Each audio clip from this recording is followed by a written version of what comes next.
ask last week and I didn't. Mike says, ask Mighty John if he was on a desert island and could only choose one album to have with him. What would that album be? Boy, that's a tough choice. That is a toughie. I want to be with all of them. Yeah. Man, you know what pops to mind when you ask me that is Pet Sounds by the Beach Boys. That sounds, Wow. yeah. Yeah. Good choice. That always pops Good to my choice. mind. Which, by the way, is you want to get the original was in mono, so that's what you want to get. Yeah, in mono, that's up to $800. That's true. And speaking of big deals, right now, through the 4th of July weekend, everything on my website, 50% off. So you want to check it out if you're in the market to get a record guide. We sell it for $24.95 normally. You get it for $12 right now through the 4th of July. Love it. And I got to say that over 1 million records, and it comes now on a thumb drive, so it's easy to go through and check it all out. Good stuff, John. As always, we appreciate it. Happy 4th. Happy 4th. Thanks, Bill. All right. Mighty John, the record guides, moneymusic.com is the website. One of your favorites, as a matter of fact. In fact, you were just telling the story off air about how Tim Reed, by the way. Yes. Good morning. Good morning. Of how you used to buy your records back when you had the big horn. No. This is you bought yours. Yeah, Nipper the dog was there. His master's voice at the New Hartford Shopping Center. Yes, at the Singer sewing machine store. And that's where they sold in the '60s. That's where they sold records. Sold records there, 50 cents a 45. Now, what was there a big record store somewhere though, or that's just where you got there them? were regular record Because the stores Singer place probably had like the Singer Christmas album as well, right? At the end of the year. Not K-Tel, but yes. The Green Stamps Christmas album. Yes. Yeah, that long before K-Tel. I do remember going to the Green Stamp store that was near the old Grand Union on Genesee Street. The memories. The memories. I do remember, some of those old things are fun to think about.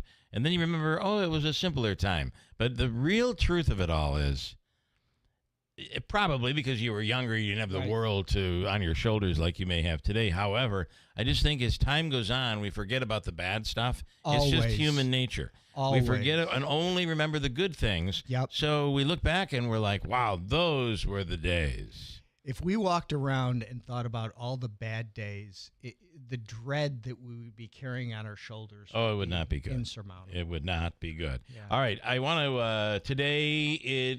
So, Davey, the Mets did not lose yesterday. I was That going to was mention exciting. that to you.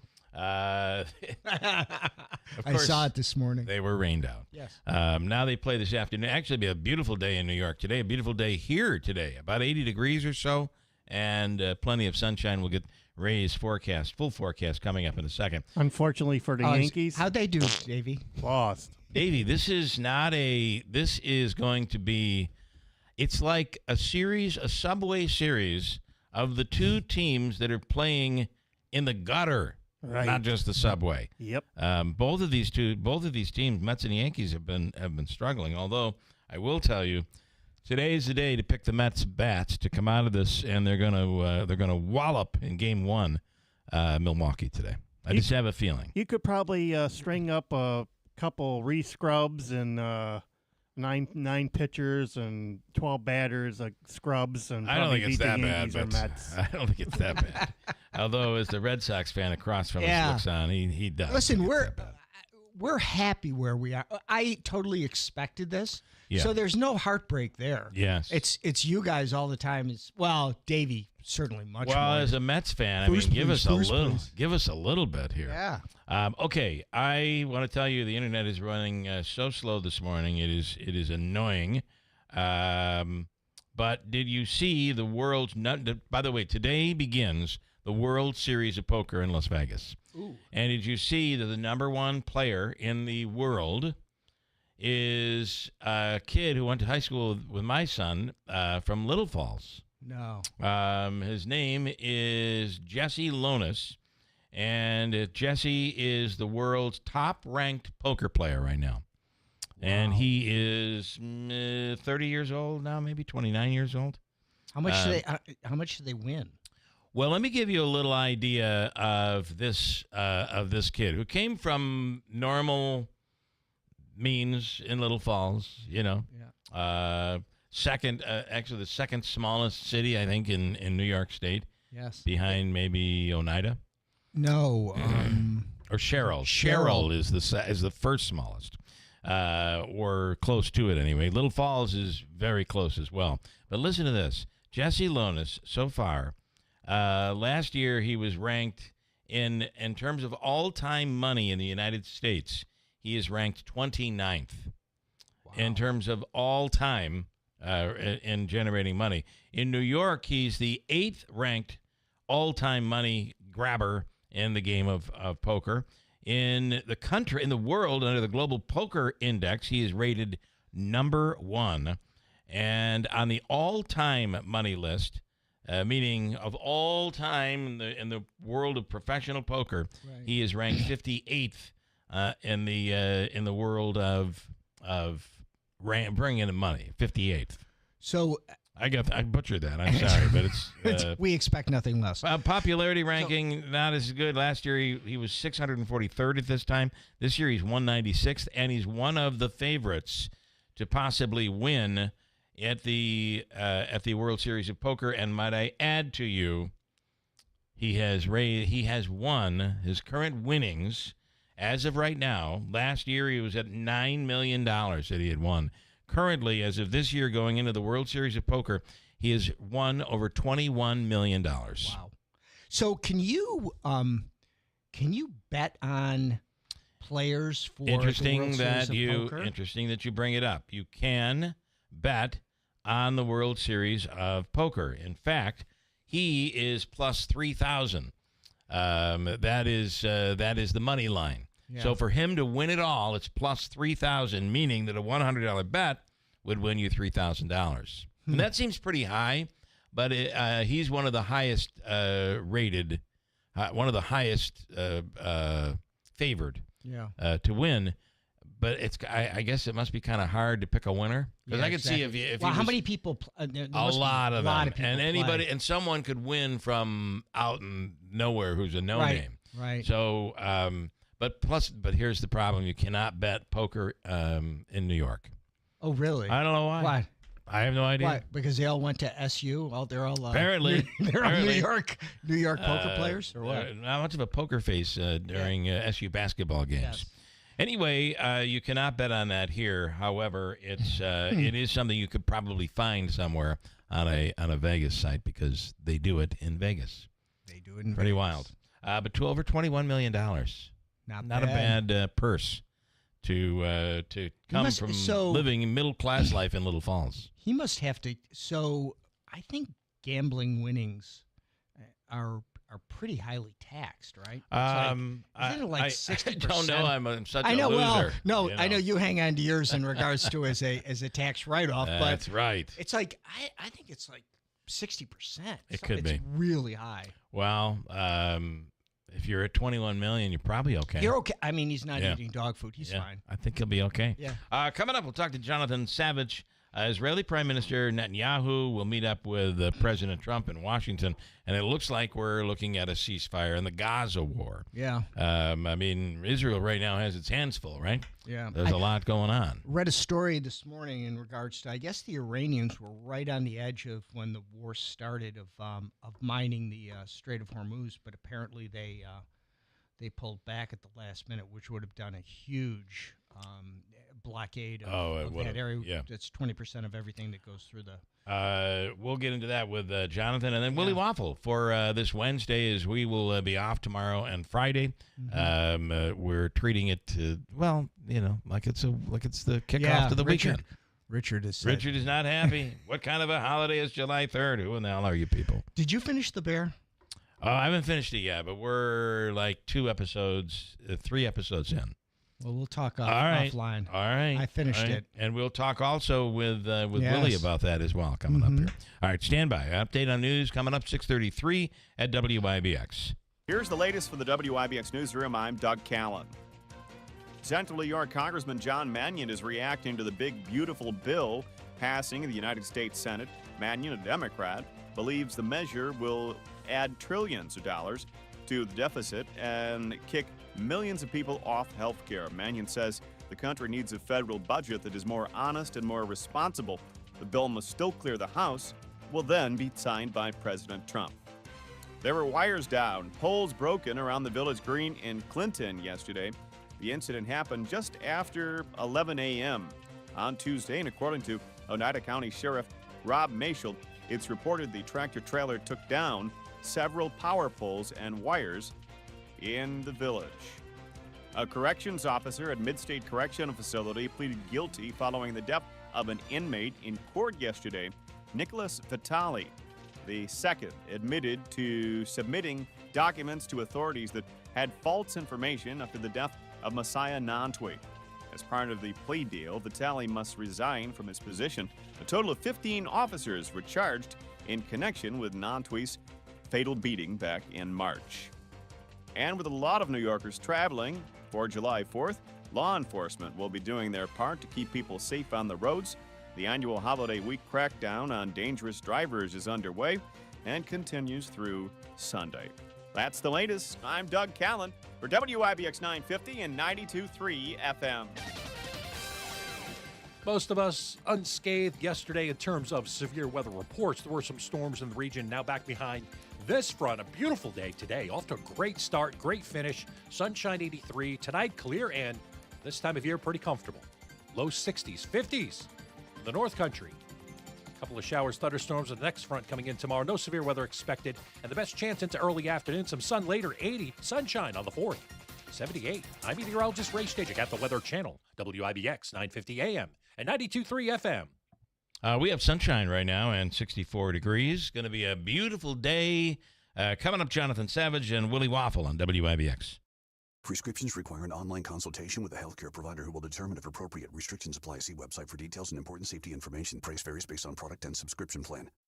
Hey guys, let's talk ED, because millions of men experience it, but not everyone can access or afford treatments like Viagra.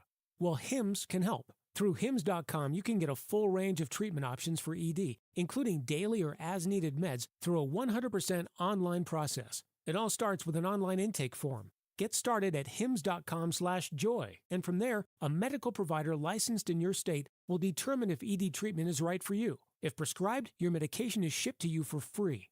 Find the ED treatment that fits your needs, with options up to 95% less than the brand names. Millions of men experience ED, but Hims can help. To start your free online visit and save up to 95%, go to hims.com/joy. That's hims.com/joy for your free online visit. HIMS.com/JOY. It's hard to know what to do when you lose a loved one. You need someone you can trust to help you navigate all the options. Mohawk Valley Monuments has been providing comfort and delivering quality memorials in our community for over 95 years. Mohawk Valley Monuments has experience with all the local cemeteries, from simple grave markings to intricate family mausoleums. For personalized service, call us today at 315-724-7629 or visit us at mohawkvalleymonuments.com. Hey, good morning. You're heading to the airport, right? Yep, thanks for checking. I like the car. How long have you been a rideshare driver? About 3 years now. I really enjoy it. Isn't it hard to make money these days with the price of gas being so high? Not for me. I use Upside, the free app that gives you cash back for every gallon of gas you buy. Wait a minute. Are you saying you actually get real money back when you get gas with the Upside app? Yep, I get real cash back every time I get gas. Does that actually add up to anything? I'll make around $200 to $300. Wow, that's serious extra cash. I'm downloading the Upside app now. Download the free Upside app now to earn real cash back every time you buy gas. Use promo code DRIVE for an extra 25 cents per gallon bonus on your first tank. You can cash out anytime right to your bank account, PayPal, or a gift card for Amazon and other brands. Just download the free Upside app and use promo code DRIVE for a 25 cents a gallon bonus on your first tank. That's code DRIVE.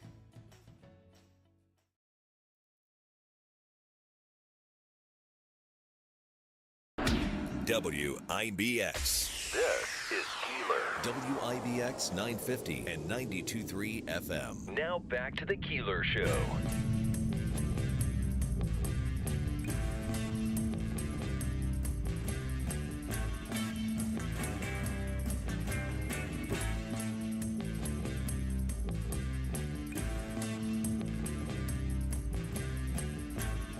So we were at about this Diddy trial. Yes. P. Diddy. So I believe there are 4 counts. The racketeering is what they're... There's 5 counts. There are 5 They've counts. settled Okay. on 4. They've settled on 4, and the racketeering case is where they've come back and they're not sure. They can't seem to agree. Apparently there's one juror who does not understand RICO and racketeering, and so he or she, whoever, has kind of hung up the jury. And that could result in a hung jury. It's possible. Yeah, but I guess I'm assuming then the other 4 are going to... The other 4, however, would, and whatever they are, we don't know what they are as of yet. Yeah. But based on the way the defense reacted around him, they kind of feel like they're negative. Because it's prostitution or promoting prostitution and kidnapping and all this other stuff. Cross state lines. These are tough ones. Yeah, and I guess the question is if he gets hit with everything, is it going to be concurrent or is it going to be consecutive? I mean, if it's consecutive, it's a life sentence. Yeah.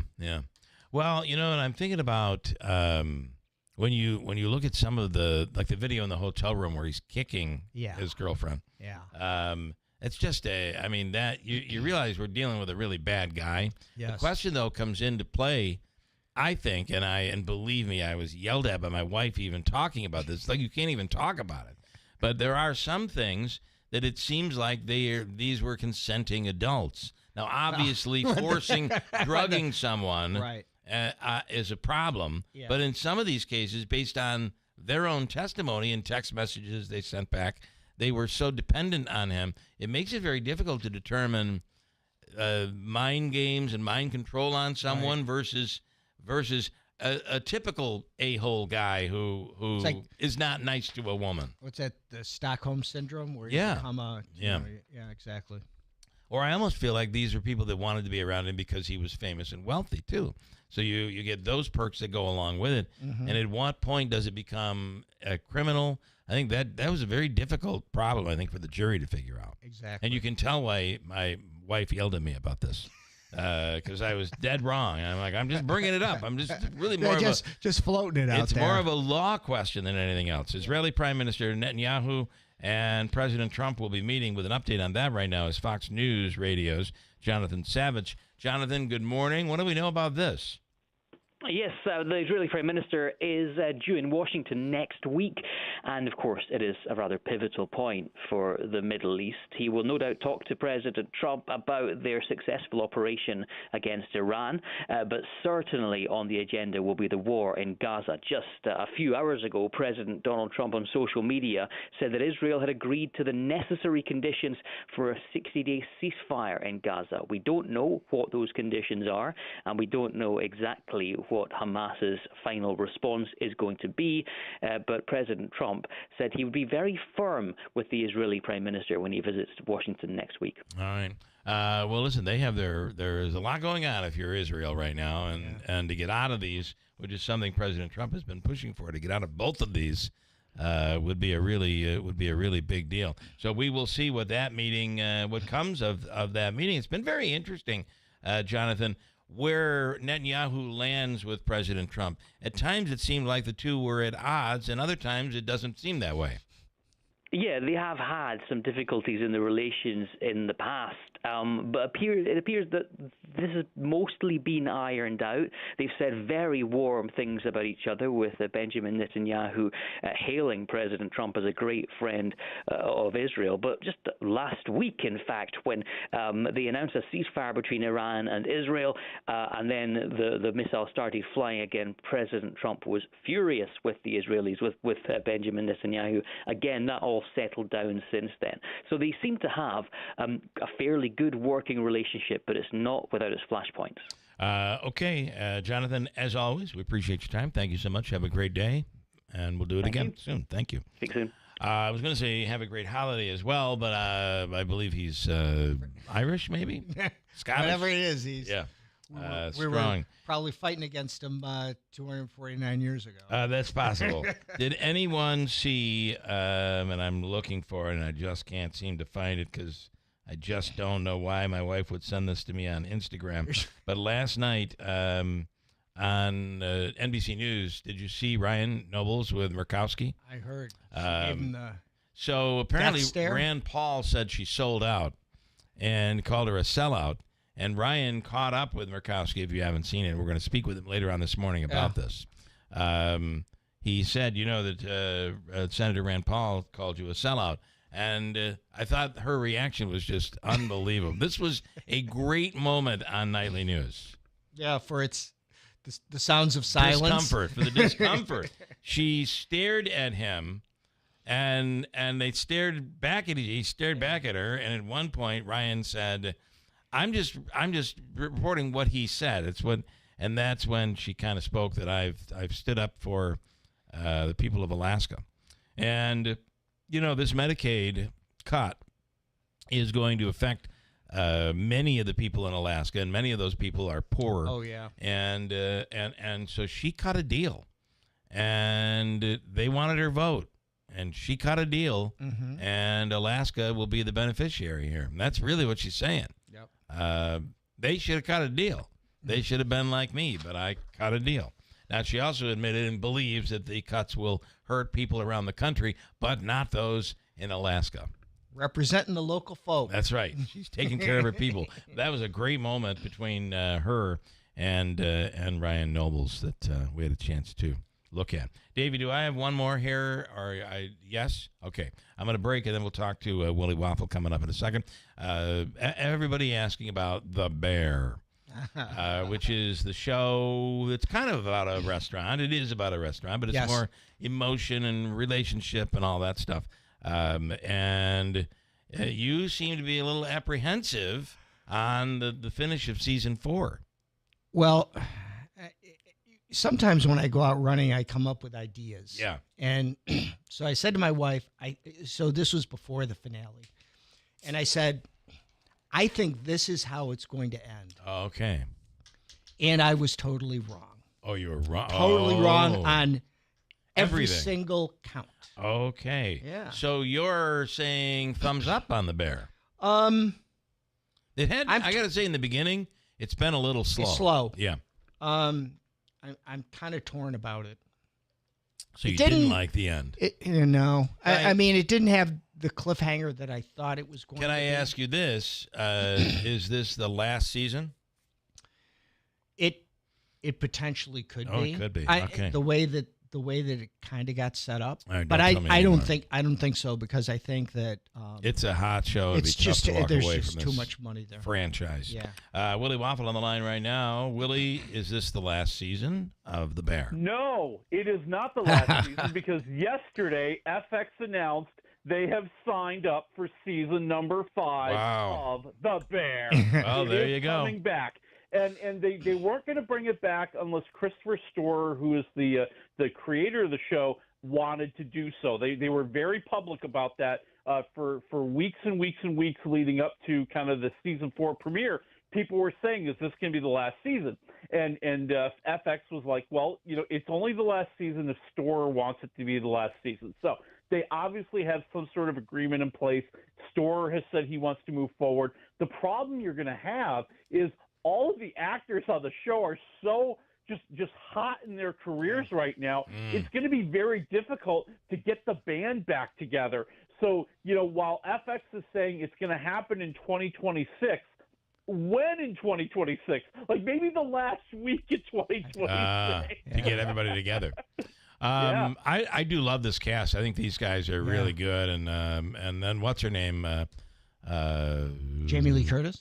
She's plays a really good part. Willie, how do you rank this season? How do you rate it?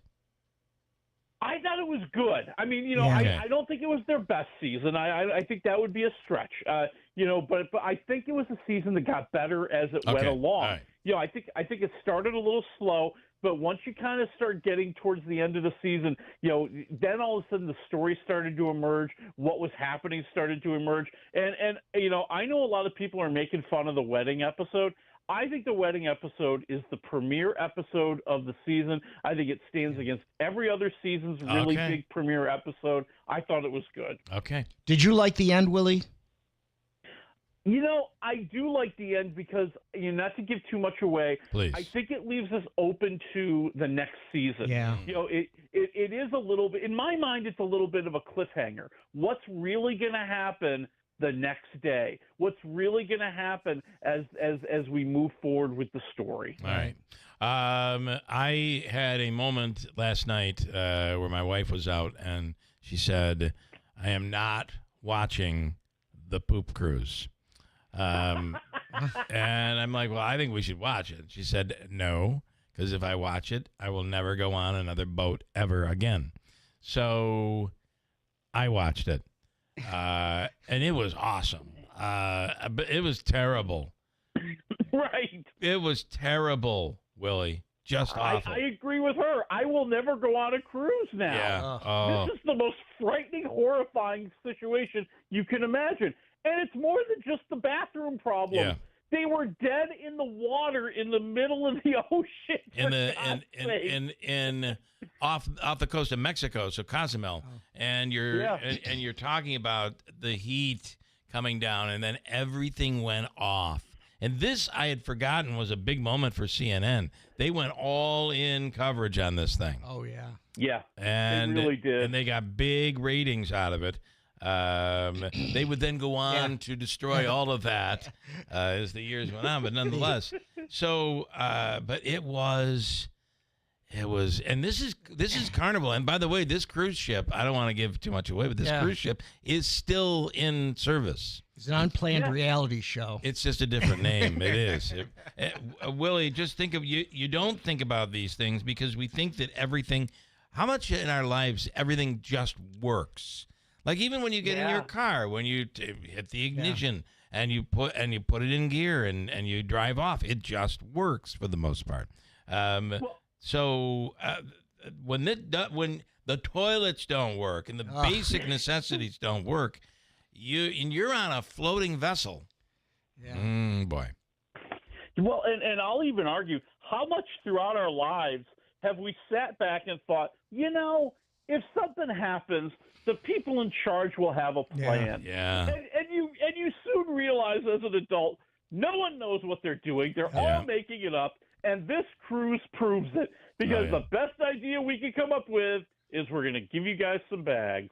Imagine bags for number 2. Imagine being in your room, and some of these rooms down don't have the little vestibule to stand out steerage. And the further down you are, the more gravity is bringing all of that down, and it's coming out of your showers. It's coming out of the drains, and your carpet on your floor is now soaked with feces and urine, and that's really what this goes into. Nice. People were on the decks bringing their mattresses up to the deck and sleeping up there. I mean, and this went on for about 6 or 7 days. I think they were without power for 4 days. Okay, wow. Because I think it was like a week-long cruise, and I think it was those last 4 days where they really didn't have any power. Oh, it was awful. Anyway, it's only an hour, so it's not too much time out of your daily life. Here's Tim. Yeah. Hey, Willie, I have a question, and maybe I totally missed this. Was there a whole new season of Squid Games? And the reason I ask that is because I saw something that said this may be the end, and I guess it got totally by me. Yeah, no, it kind of got by a lot of people. Yeah, Squid Games had season 3 drop on Netflix last Friday. And it's supposed to be the last season of the series, a continuation of season 2. And they really kind of didn't press it that hard. They didn't push it that hard. They really relied on the rabid fan base and people, kind of waiting for it, anticipating it. And kind of like with The Bear, there seems to be this mixed reaction to it. There are some people who just think it's the worst series or the worst season ever. It totally ruined the series, so who knows? But it'll still be very high ranking when they look at the actual numbers. Yeah. This is Jurassic World Rebirth Week, right? This is it, man. It's really opening up tonight.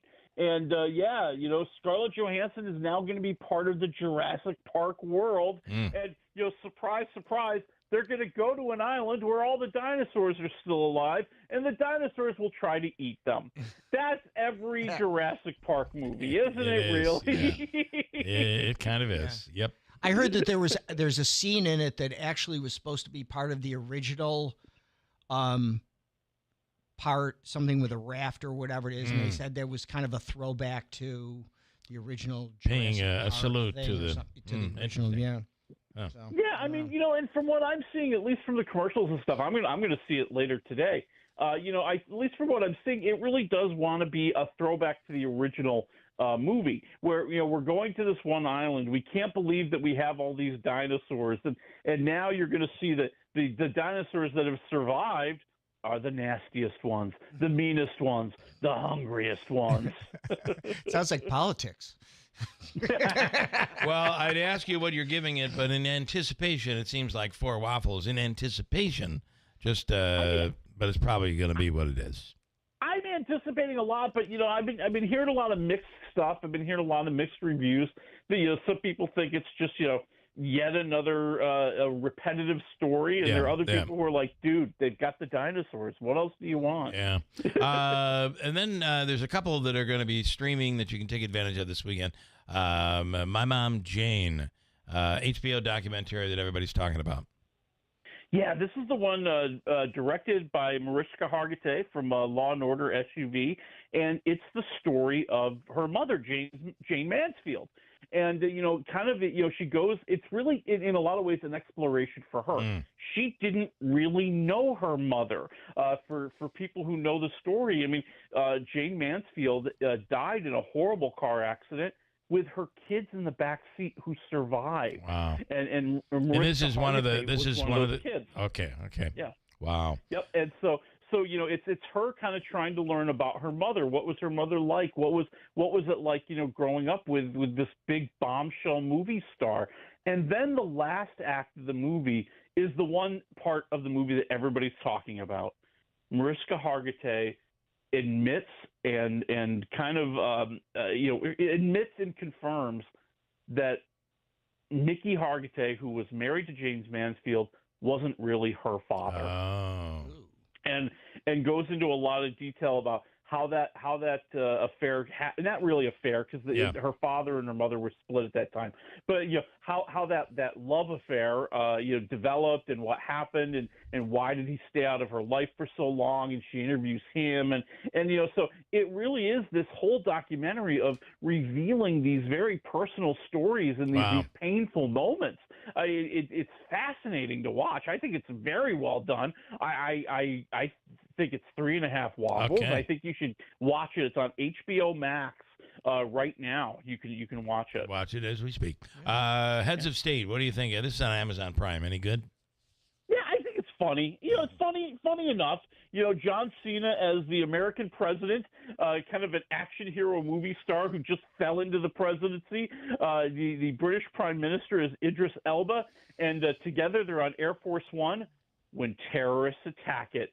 And now the vice president, or now the president and the prime minister are traveling across Eastern Europe, trying to get to the NATO meeting to disrupt the big conspiracy that has been unfolding. And, it really is a movie that's better when it's comedy than action, I think.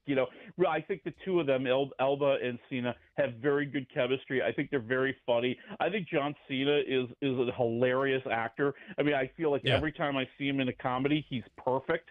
I'm at 3 waffles for Heads of State. It's on Amazon Prime. All right. Willie, we appreciate the early report, and we'll speak with you in a few days next week. Just a few days away. Yeah, next week, man. Talk about Superman. Thanks so much, Willie Waffle. All right. Superman. I am kind of looking forward to that one. All right, we have a lot to get to. President of Utica School Board is Joe Habaika, and he's up for, is he going to become president again, or will he walk away from it? We will find out. His mic is not live yet. And also, Joe, your free money question, how much do you want to give away? Don't answer it yet. Don't answer it yet. Yeah. We'll have free money coming up. Each store independently owned and operated and not part of a chain or cooperative buying group. You don't need to drive all around. Come to Seneca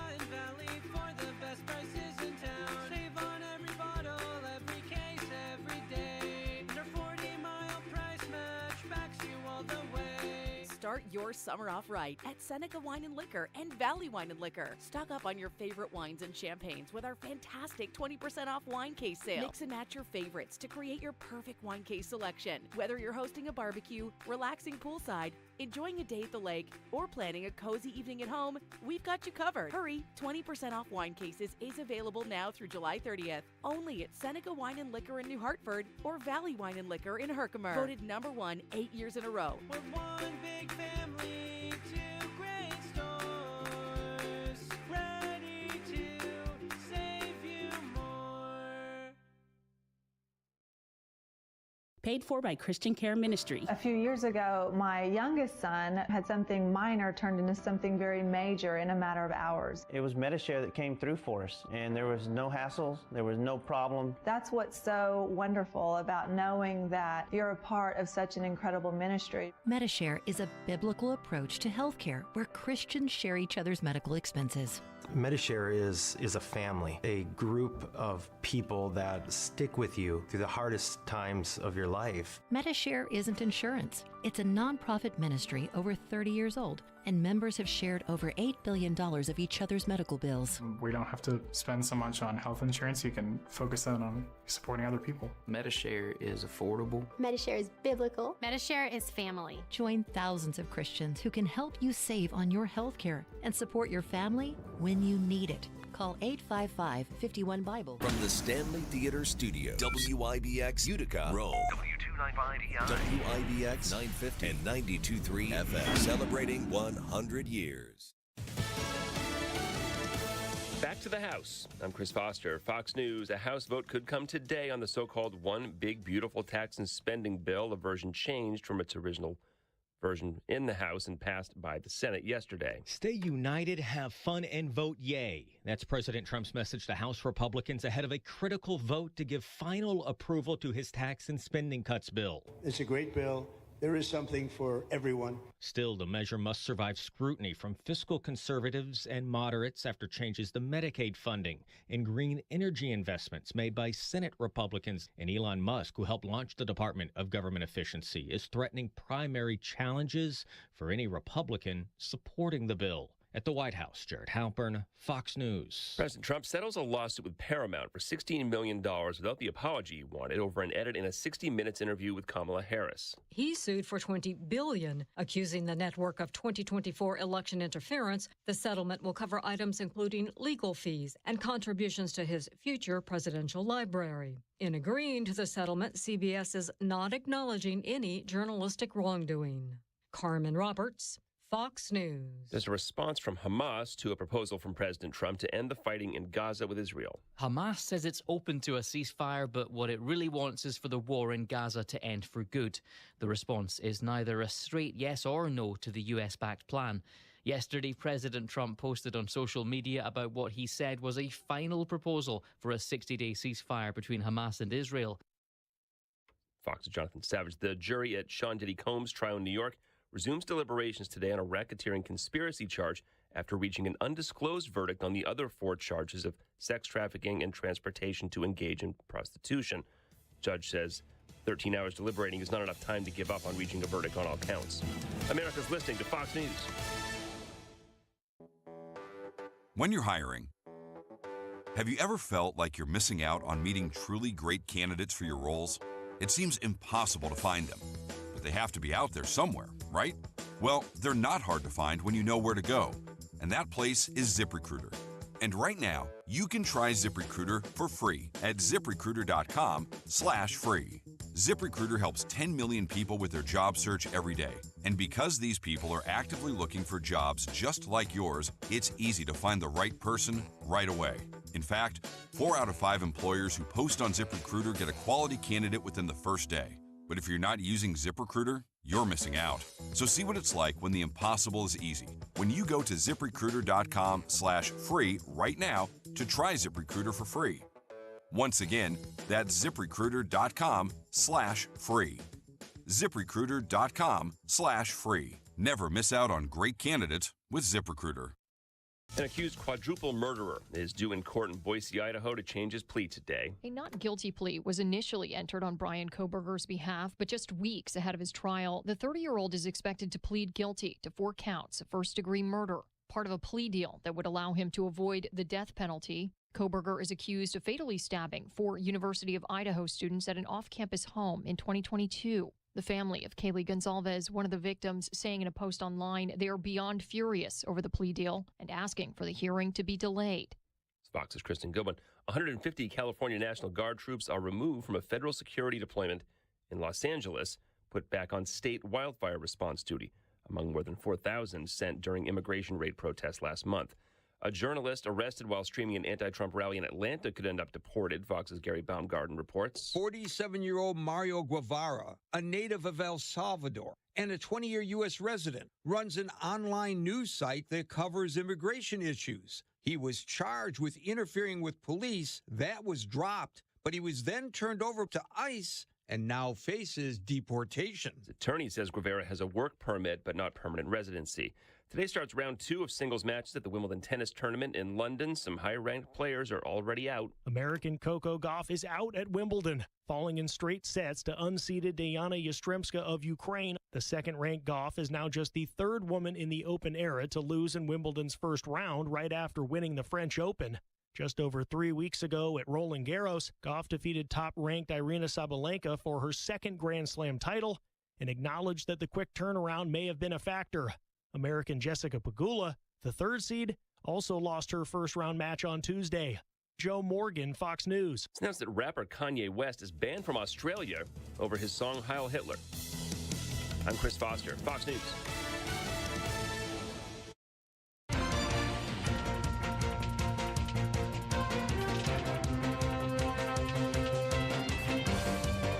Here's the latest for the WIBX Newsroom. I'm Doug Callan. Central New York Congressman John Mannion is reacting to the big, beautiful bill passing in the United States Senate. Mannion, a Democrat, believes the measure will add trillions of dollars to the deficit and kick millions of people off health care. Mannion says the country needs a federal budget that is more honest and more responsible. The bill must still clear the House, will then be signed by President Trump. There were wires down, poles broken around the Village Green in Clinton yesterday. The incident happened just after 11 a.m. on Tuesday, and according to Oneida County Sheriff Rob Mashel, it's reported the tractor-trailer took down several power poles and wires in the village. A corrections officer at Midstate Correctional Facility pleaded guilty following the death of an inmate in court yesterday. Nicholas Vitale, the second, admitted to submitting documents to authorities that had false information after the death of Messiah Nantwi. As part of the plea deal, Vitale must resign from his position. A total of 15 officers were charged in connection with Nantwi's fatal beating back in March. And with a lot of New Yorkers traveling for July 4th, law enforcement will be doing their part to keep people safe on the roads. The annual holiday week crackdown on dangerous drivers is underway and continues through Sunday. That's the latest. I'm Doug Callan for WIBX 950 and 92.3 FM. Most of us unscathed yesterday in terms of severe weather reports. There were some storms in the region, now back behind this front. A beautiful day today. Off to a great start, great finish. Sunshine 83. Tonight, clear and this time of year, pretty comfortable. Low 60s, 50s. The North Country. A couple of showers, thunderstorms with the next front coming in tomorrow. No severe weather expected. And the best chance into early afternoon. Some sun later, 80. Sunshine on the 4th. 78. I'm meteorologist Ray Stajik at the Weather Channel. WIBX 950 AM and 92.3 FM. Well, we have a comfortable 66 degrees with sunshine right now at WIBX. I don't have a lot in sports, Davey, but I can do this. We're trying to figure out how all of this is done. The radio station has hired attorney Joe Habaika come in today to observe us, and I'm really uncomfortable. It's making me very nervous. You have failed so far. Probably have failed. What do I want to talk about? How about this? Let me just get into veteran tight end is coming out of retirement to return to the NFL. Do we care about this story? I don't like the Dolphins. Is it anyway. Gronkowski? Because if it's Gronkowski, it's not. Yes. Last night, the Yankees topped by the Blue Jays 12-5 on Canada Day in Toronto. The Yankees lose 12-5. A lot of runs being scored, and they're not able to score runs. New York is still leading the AL East after back-to-back losses and will continue its 4-game series tonight. The Mets and Brewers series opener was postponed due to rain in Queens. The game will be made up as part of a day-night doubleheader that begins this afternoon. New York is looking to snap a 3-game skid. That game today is at 1 p.m. And in terms of Wimbledon, I just want to say I was surprised to see Coco Gauff go out in round number 1. Pretty rare after coming off a big win. And Padula. Yeah, she went out too? Yep. Okay. You know what's kind of stings about the Blue Jay victory? Okay. I just have to say, you got the 51st state representative. Right. That is true. That is. And you're playing the Yankees, America's team. I thought that was at the Dallas Dodgers, Cowboys.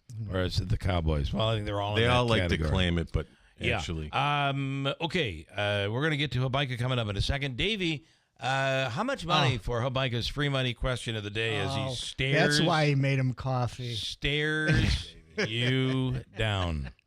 What are we going with today? $350. Oh, $350. Davey.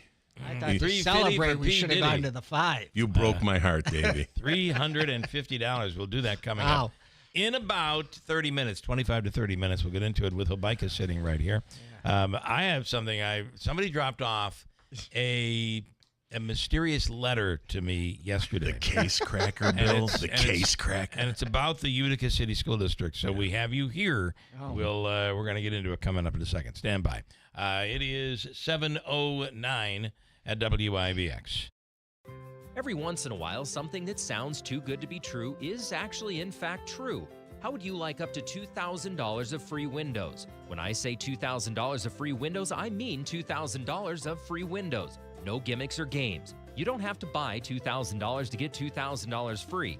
You just get $2,000 of free windows through Patriot Home Solutions and NYSERDA. Of course, some restrictions apply, but none of the restrictions are income-based. And you don't have to sit through a long, drawn-out sales presentation. Give Patriot a call at 315-401-0440, and they can quickly tell you over the phone if you qualify or how you can get qualified. That's 315-401-0440. These aren't any windows. They're high-quality, custom-fitted windows designed to save energy and keep the cold air out all winter. Your window solution is Patriot Home Solutions. Online at patriothomesolutions.com. Prescriptions require an online consultation with a healthcare provider who will determine if appropriate. Restrictions apply. See website for details and important safety information. Price varies based on product and subscription plan. Hey guys, let's talk ED because millions of men experience it, but not everyone can access or afford treatments like Viagra. Well, Hims can help. Through Hims.com, you can get a full range of treatment options for ED, including daily or as-needed meds through a 100% online process. It all starts with an online intake form. Get started at hims.com/joy, and from there, a medical provider licensed in your state will determine if ED treatment is right for you. If prescribed, your medication is shipped to you for free. Find the ED treatment that fits your needs with options up to 95% less than the brand names. Millions of men experience ED, but Hims can help. To start your free online visit and save up to 95%, go to hims.com/joy. That's hims.com/joy for your free online visit. HIMS.com/JOY.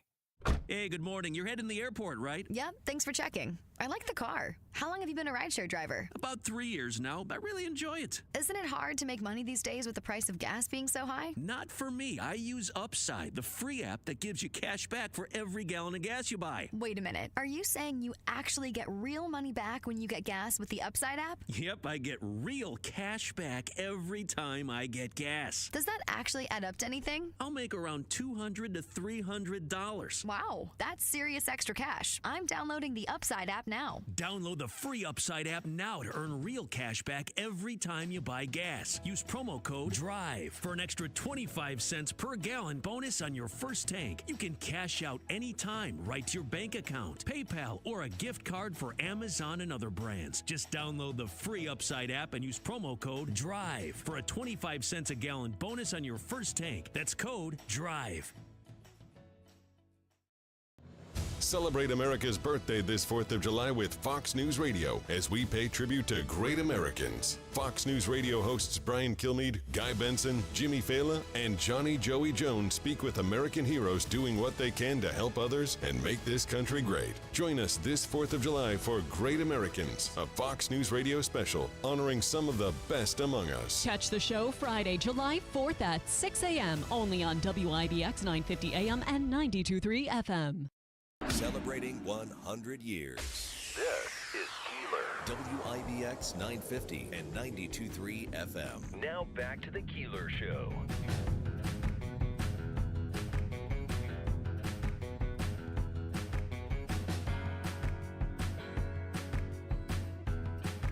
All right, Tim Reed is our guest host here this morning. Tim, good morning. Good morning, morning. And in studio is the president of the Utica School Board, attorney extraordinaire, Joe Habaika. Good morning. Yes. Good morning. Is my mic on? Yeah. It sounded good. Yeah. Thanks. Yeah.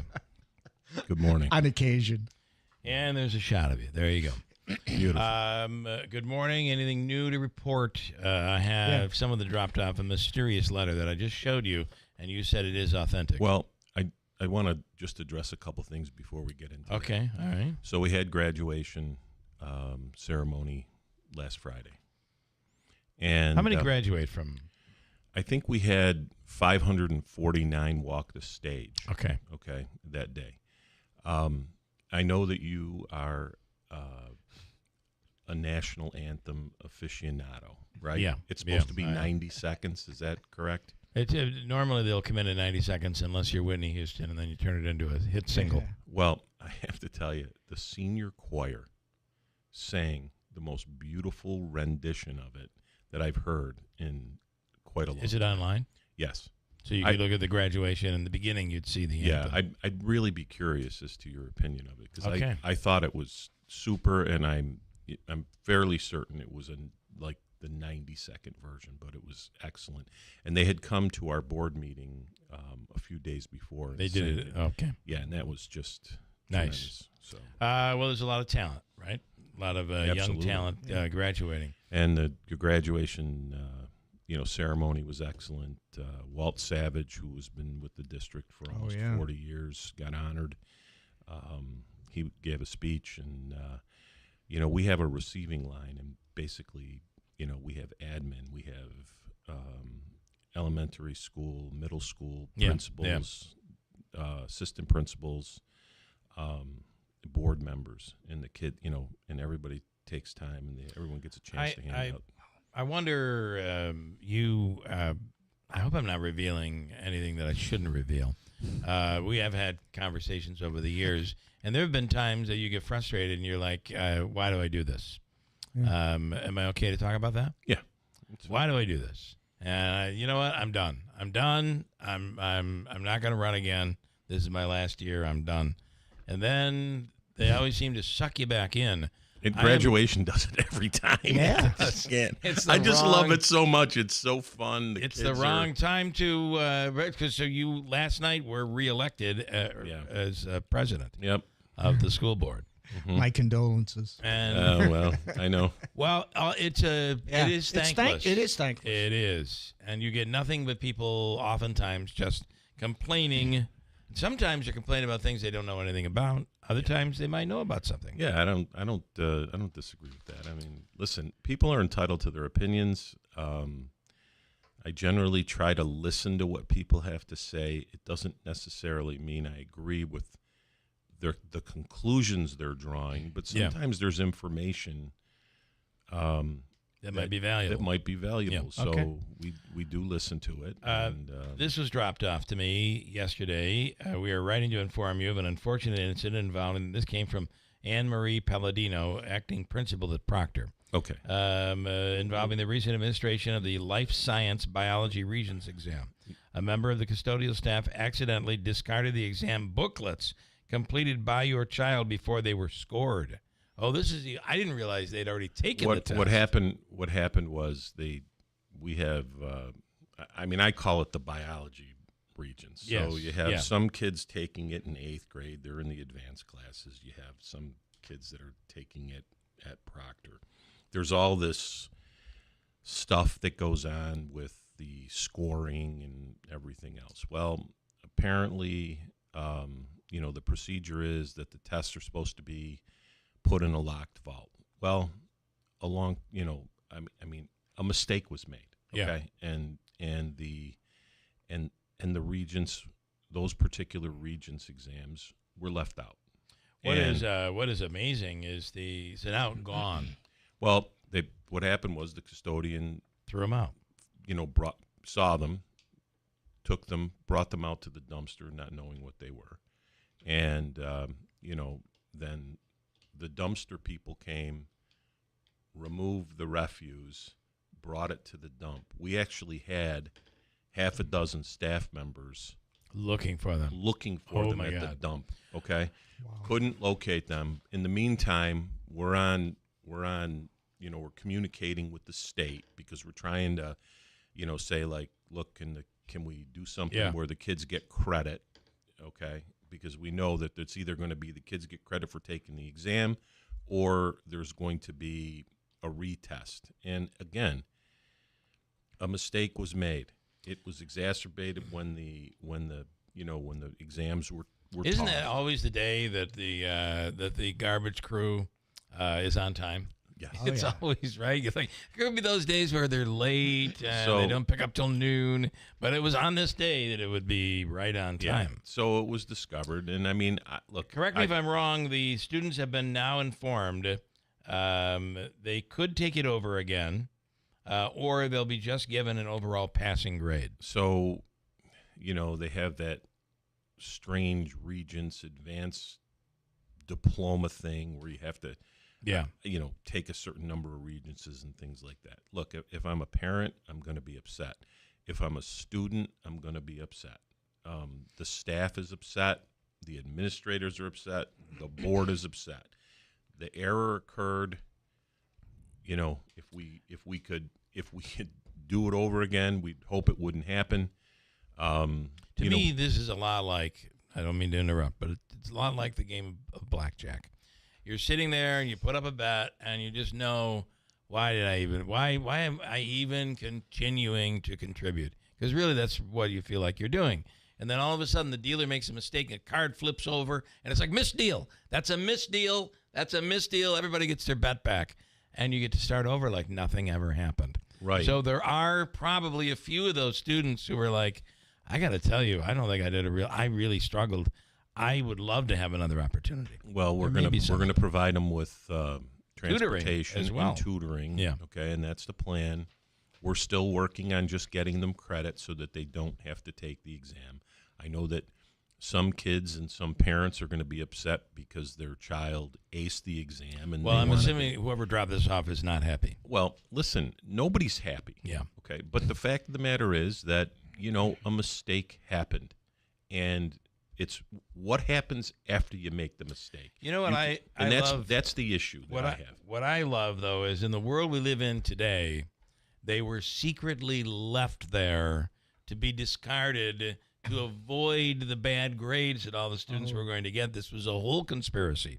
It was done on purpose, and you will get some of that because this is the world we live in today. These were generally the honor students at right. JFK and Donovan. Top kids. I'm not thinking that there's going to be a lot of bad grades, but listen, we've all been around people that maybe didn't do as well in a test as they would be expected, but that's what the retests are for. Again, a mistake was made. Okay. It's over. The admin is taking responsibility for it. Stuff happens. We're offering, we're doing what we can to prevent the kids from having to take the test again. We're providing the opportunity to take the test. We're going to provide transportation. We're going to provide tutoring. So, okay. but if we need to, if someone's looking for like someone to be, held up in the public square and whipped, it's not going to happen. Okay. How many kids were there? What was the population? I don't have an exact number. I'm sure it was. It might be as many as 100. So I don't know. Okay, Tim has a question about food. Yeah, so I saw in the paper that the Utica School District's going to be offering over the summer free lunches and breakfasts, I guess. And I guess my question had been, is this something that is normally done, and how do you guys We've been doing it. that? We've been doing it for a number of years. So last year we did 70,000 meals. Wow. Because we don't just feed, sometimes we feed families, so it's not just, Mhm. it's just not our students. Sometimes, if there's stuff that we can give them for dinners, we do it, because the reality is, we think we're probably going to be ending up giving out more meals this year. Yeah. And because we've added a couple of sites, but I mean, we can't let our kids go hungry, and it's just the way it is. Right. You can't blame the kids. I don't You're blame blaming anybody. I mean, Yeah. the fact of the matter is that it's a need. It needs to be fulfilled. Yeah. The school district does more than just to educate. It is. And that's it. Some of the toughest times on kids is in schools like Utica is the summertime when they're not going to school every day. Because there's structure. Yeah. During most of the year, the summertime is we whatever. we feed our kids year round. Now it's going to be interesting because apparently some edict came in that the dedicated funds from the feds that were passed in the prior budget are not coming. Yeah, So, I read that yesterday. So that's going to be an issue because it's dealing with we pay some of our professional development with that. A lot of those things have been delayed and then are being released. Hopefully, that's going to be the case. Well, I mean, I'm sure after a lawsuit, because that's usually the All usually the approach. But I was just reading in my little thing, so looks like interesting. Title 1C Migrant Education, Title 2A Professional Development, Title 3A English Learner Services, Title 4A Academic Enrichment, Title 5B Before and After School Programs. Those are all things that we provide in our district. Yeah. So now we're going to have, we anticipated something was going to happen, so we have a plan. And those funds are being cut? That's what they're. I don't know if they're being cut. They're just not being delivered, which means you don't get them. So, Right. Or you potentially don't get You don't them, get or them. they're delayed. Right. So we have to have a plan, which we were anticipating at the time we adopted the budget. Yep. So there are things that we're going to have to do. We're going to have to be a little creative and try to figure out how we're going to be able to deliver the services. Yeah, but you certainly cannot let the kids go without. And this is your opportunity when these kids are in school to get them, to put them in a situation where they're on a proper path towards their own success and becoming productive members of society. So one of the things that actually at the meeting last night, we had a presentation on a strategic plan. We think it's probably time for the Utica District to have a strategic plan, which will involve speaking to various stakeholders, board members, administrators, teachers, staff, students, taxpayers, and to identify to clearly identify using a lot of the data we've collected this year, and also getting some more input, because we want to have a clear plan on what is important to the community and what's necessary to educate the kids, and then we are going to adjust and tailor our efforts and our budget to meet based on the data that you've collected. Right. I have two observations. Number one, we're doing a segment coming up with Jeremy Rosenthal, attorney from Texas, who has had several conversations with a local attorney from here, Mr. Policelli, who he at one point had like criticized or made a couple comments about the Caitlin Conley case. Oh my God! And Frank Policelli called him. He educated him. He's one of the that's from the big law firms in Texas. Anyway, we take 3 issues.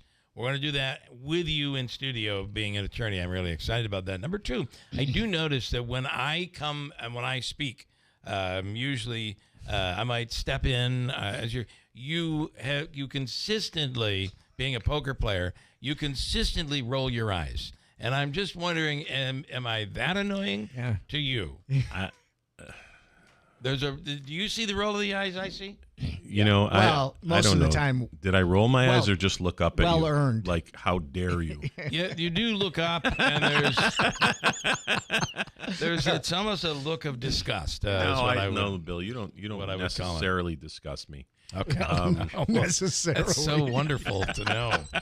All right, stand by because we're looking at $350 this morning on your free money question this morning. I think the doability has just gotten a whole lot more doable. I think it could be the case.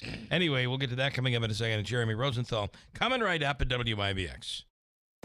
BME Company Business Machines and Equipment has been delivering office solutions for businesses in upstate New York for over 30 years. Their success comes from finding the right document management strategies and software solutions for streamlining workflows. Simply put, BME provides fast, reliable service at the best value to keep your business running smoothly. Through BME's strategic partnership with Hummel's Office Plus, they distribute supplies for just about every machine in your office at a great price. BME welcomes the opportunity to serve your business, selling, leasing, and service in Canon and Kyocera devices, as well as FP mailing solutions. An important part of BME's culture is supporting the communities they're fortunate to work in, and BME recognizes that support is one reason for their success. The future of business in BME's area is encouraging, and the company is grateful to be a part of that growth. Call BME Company at 315-574-8200 or visit BMEcompany.com. BME Company Office Solutions. Made simple.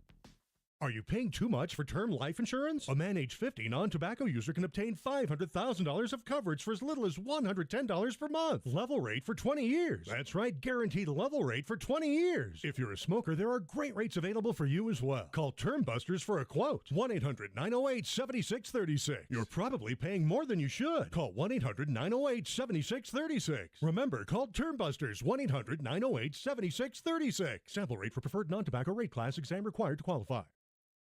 This is Keeler in the Morning. WIBX 950 and 92.3 FM.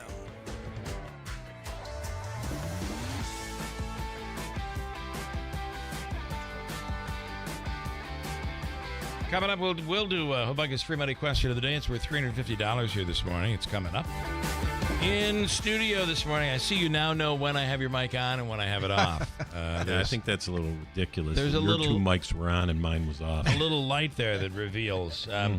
In studio here this morning is attorney Joseph Hobucka, and it just so happens that our segment that we are all ready to do here right now is the one and only... How do I stop this, Davey? I can't stop the music from playing. I hit it. There we go. Now it's gone. Let's do this again. We now have, ladies and gentlemen, the one and only Jeremy Rosenthal. And it's time now for the Rosenthal Report. We don't give you an intro like this for you, Hobucka, when you come in. I want to know why. Here is Jeremy Rosenthal. Good morning. Good morning, Bill. So is it always thundering in Utica? It's always thundering. It's Wednesdays. That's just Wednesday. It has been, but it's usually Rome at this point. Yeah, we've had the worst weather here. It's just been, but today's a beautiful day, sunshine, 80. Nice. Which has got to feel good for someone like you. I'm imagining it's very hot in Texas right now. It's a little warm, a little sticky, but that's how we like it. That's kind of what does it for us. That's why you're in Texas. I like it. Mm-hmm. Okay, we take 3 topics, Joe. and Jeremy breaks him down for us. I can't wait to be educated. This is exciting. Wow. It's a lifelong experience. Jeremy. No, that was not an insult, Jeremy. That was not an insult. It is impossible to insult somebody who has no sense of shame or dignity. It's fine. No, I really, that was not an insult. All right, you just Jeremy, just remember he's just like that. That's all I'm saying. Topic number 1: a Florida man is charged with leaving his toddler son.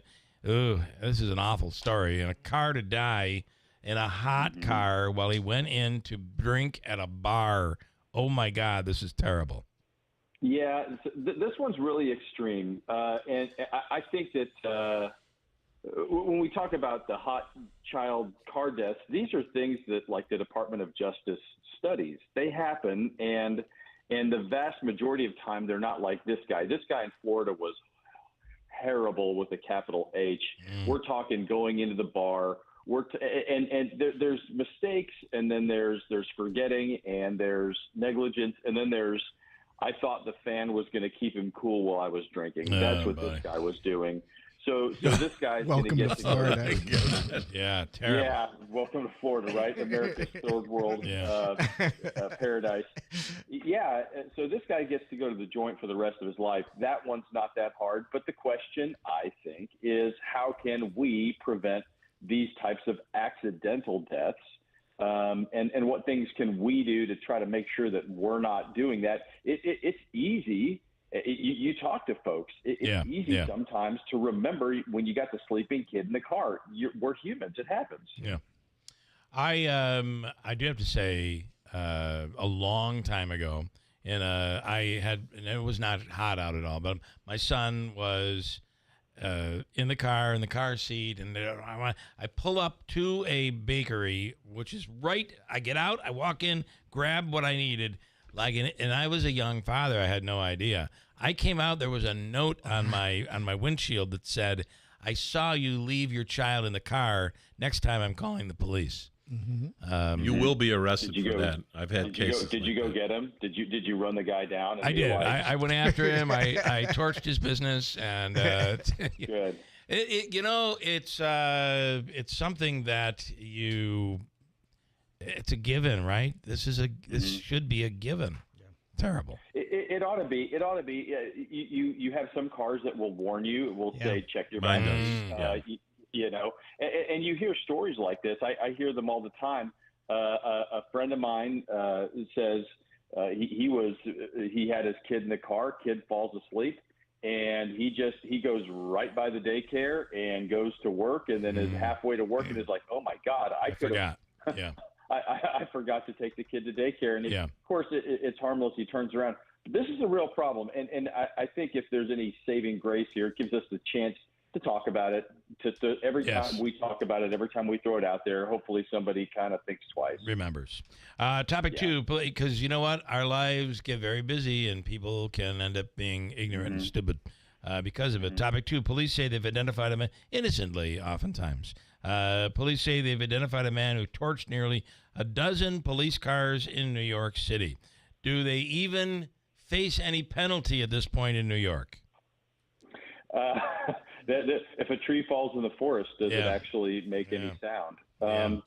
Yes. Well, he's at large right now, and this guy, his name is Ja'Kai Logson McCrae. If anybody knows him, you get 30,000 big ones if you turn him in and give him up. Yeah, he's at large. They caught him. This guy's just kind of a menace to society. He did $1,000 of vandalism at Columbia. He has got just various scrapes with the law, resisting arrest, that type of stuff. But they've got him on video torching 11 New York City squad cars. They strung together a surveillance trail for like 11 or 12 hours after the fact. They were able to see him. They saw that he was changing clothes multiple times. I don't know that he's changing clothes on the surveillance. Yeah. I think it's like, oh, here he is in public and he's wearing this, and here he is in public. They put a lot of resources into this. The guy's probably kind of nuts, and they don't know if this is a hate crime or not because he's got a lot of anti-Israel cred. sort of. So that's kind of the hook. That's what got the New York Post involved.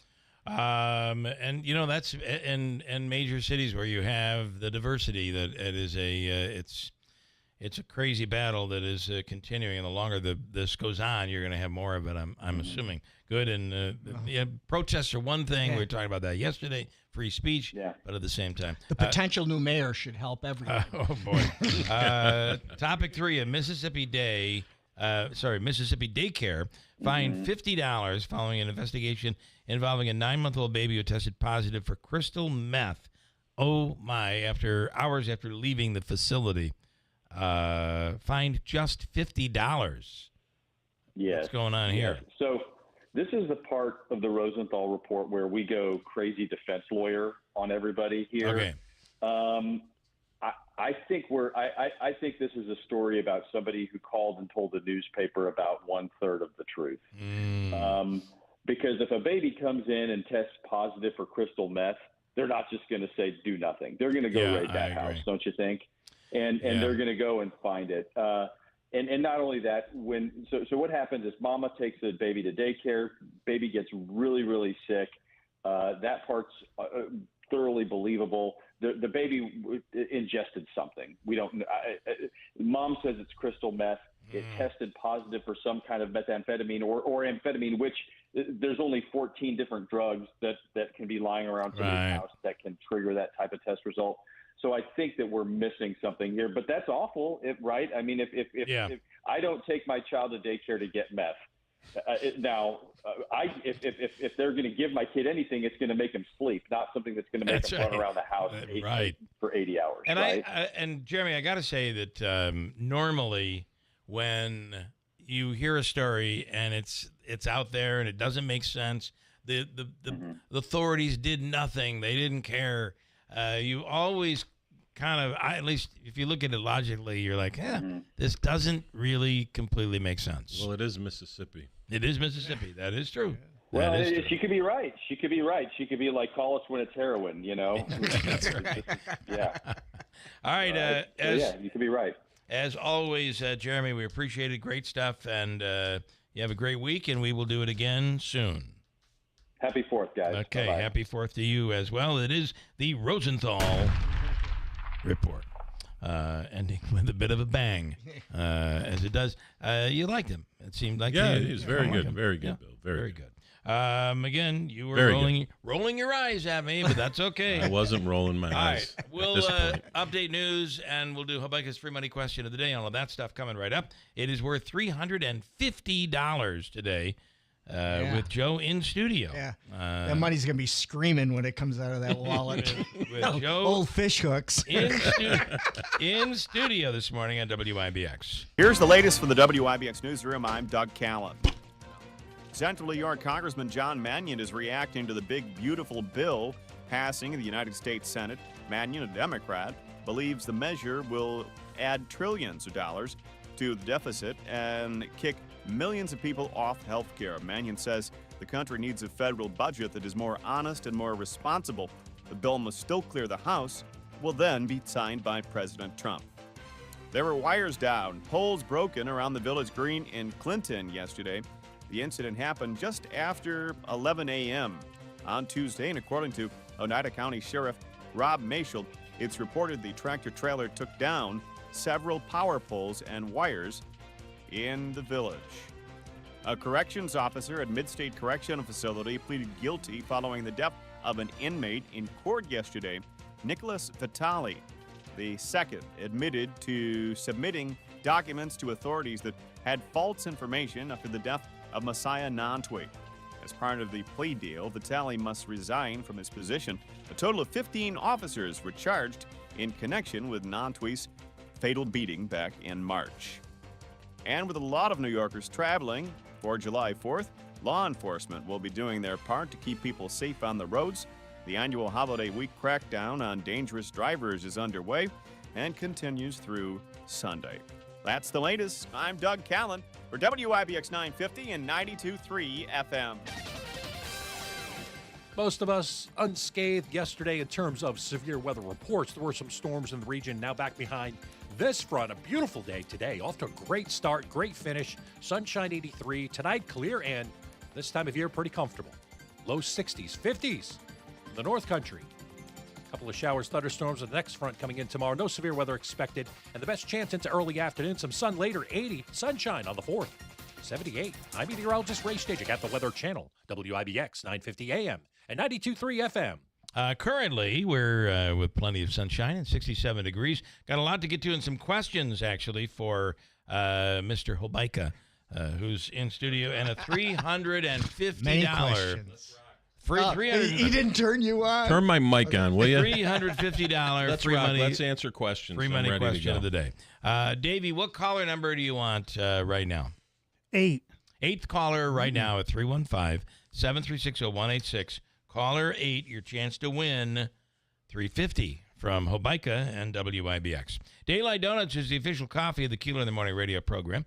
The coffee delicious at Seattle's best. And you can try on a day like today where it's warmer. Going to be warm and really nice. Their lattes, pistachio lattes are really hot right now. Pistachio muffins and iced coffee. How about the 32-ounce Double X iced coffee? Available now at Daylight Donuts. Pretty wild.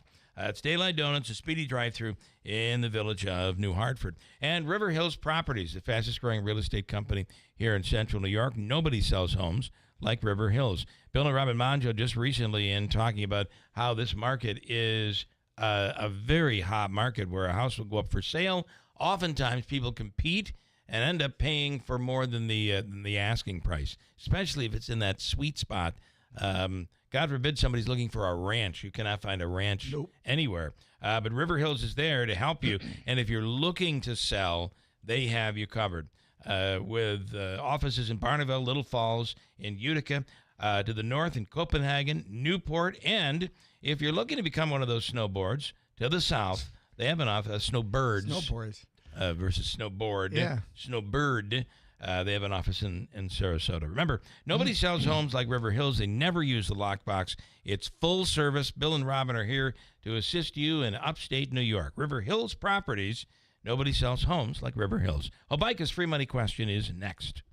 Prescriptions require an online consultation with a healthcare provider who will determine if appropriate. Restrictions apply. See website for details and important safety information. Price varies based on product and subscription plan. Hey guys, let's talk ED because millions of men experience it, but not everyone can access or afford treatments like Viagra.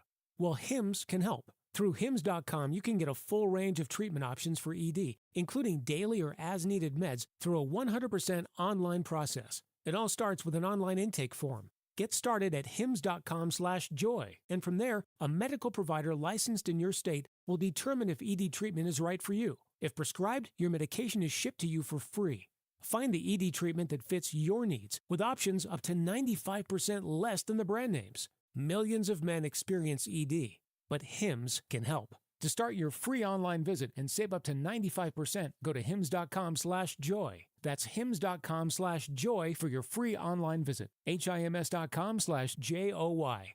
Crime continues to go up. Violence is happening in your neighborhood, which means you need something on you at all times. Byrna wants you to conceal everywhere you go. That's why they made the new compact launcher, touted as the world's smallest, less lethal pistol launcher. The same size as a smartphone, but with the firepower you need to stop an attacker in their tracks, without dealing with the mental and financial repercussions of using a firearm. Equipped with tear gas and kinetic ammunition designed to incapacitate an attacker for up to 40 minutes, the compact launcher is perfect for women who want protection but don't want to carry a firearm. And if you're traveling this summer, Byrna is legal in all 50 states. Byrna requires no background checks and can be shipped directly to your door. And Byrna is trusted by hundreds of police departments and government agencies worldwide. There's nothing more American than Byrna. They're manufactured right here in the USA. And from July 1st through July 7th, they're doing 10% off site-wide for the American people at Byrna.com. That's BYRNA.com. Hi, this is Scott Hayes. And this is Jill Hayes from New York Sash. Right now, when you buy 2 windows, you get 1 free. Wait, Scott, what did you say? Jill, it's the buy 2, get 1 free sale, our best sale of the year. But Scott, it's summer. That's the offer we make in the winter. Right, Oh, I guess that one's on me because I just told the team that this year's Independence sale is buy 2 windows, get 1 free. So that means customers can buy 4 windows and get 2 free, or 6 windows and get 3 free? Exactly. There's no end to the savings, and it's easy to take advantage of this offer. Just stop by the New York Sash Idea and Design Center this week. Browse our selection and save. But it's for a limited time, right, Scott? That's right. Stop in or call this week, and you'll lock in our most popular offer of the year. Buy 2 windows, get 1 free during the Independence sale at New York Sash. We're open Monday through Saturday on Oriskany Boulevard in Whitesboro, and as always, let our family take care of your family. Hey, good morning. You're heading to the airport, right? Yep, thanks for checking. I like the car. How long have you been a rideshare driver? About 3 years now. I really enjoy it. Isn't it hard to make money these days with the price of gas being so high? Not for me. I use Upside, the free app that gives you cash back for every gallon of gas you buy. Wait a minute. Are you saying you actually get real money back when you get gas with the Upside app? Yep, I get real cash back every time I get gas. Does that actually add up to anything? I'll make around $200 to $300. Wow, that's serious extra cash. I'm downloading the Upside app now. Download the free Upside app now to earn real cash back every time you buy gas. Use promo code DRIVE for an extra 25 cents per gallon bonus on your first tank. You can cash out anytime right to your bank account, PayPal, or a gift card for Amazon and other brands. Just download the free Upside app and use promo code DRIVE for a 25 cents a gallon bonus on your first tank. That's code DRIVE.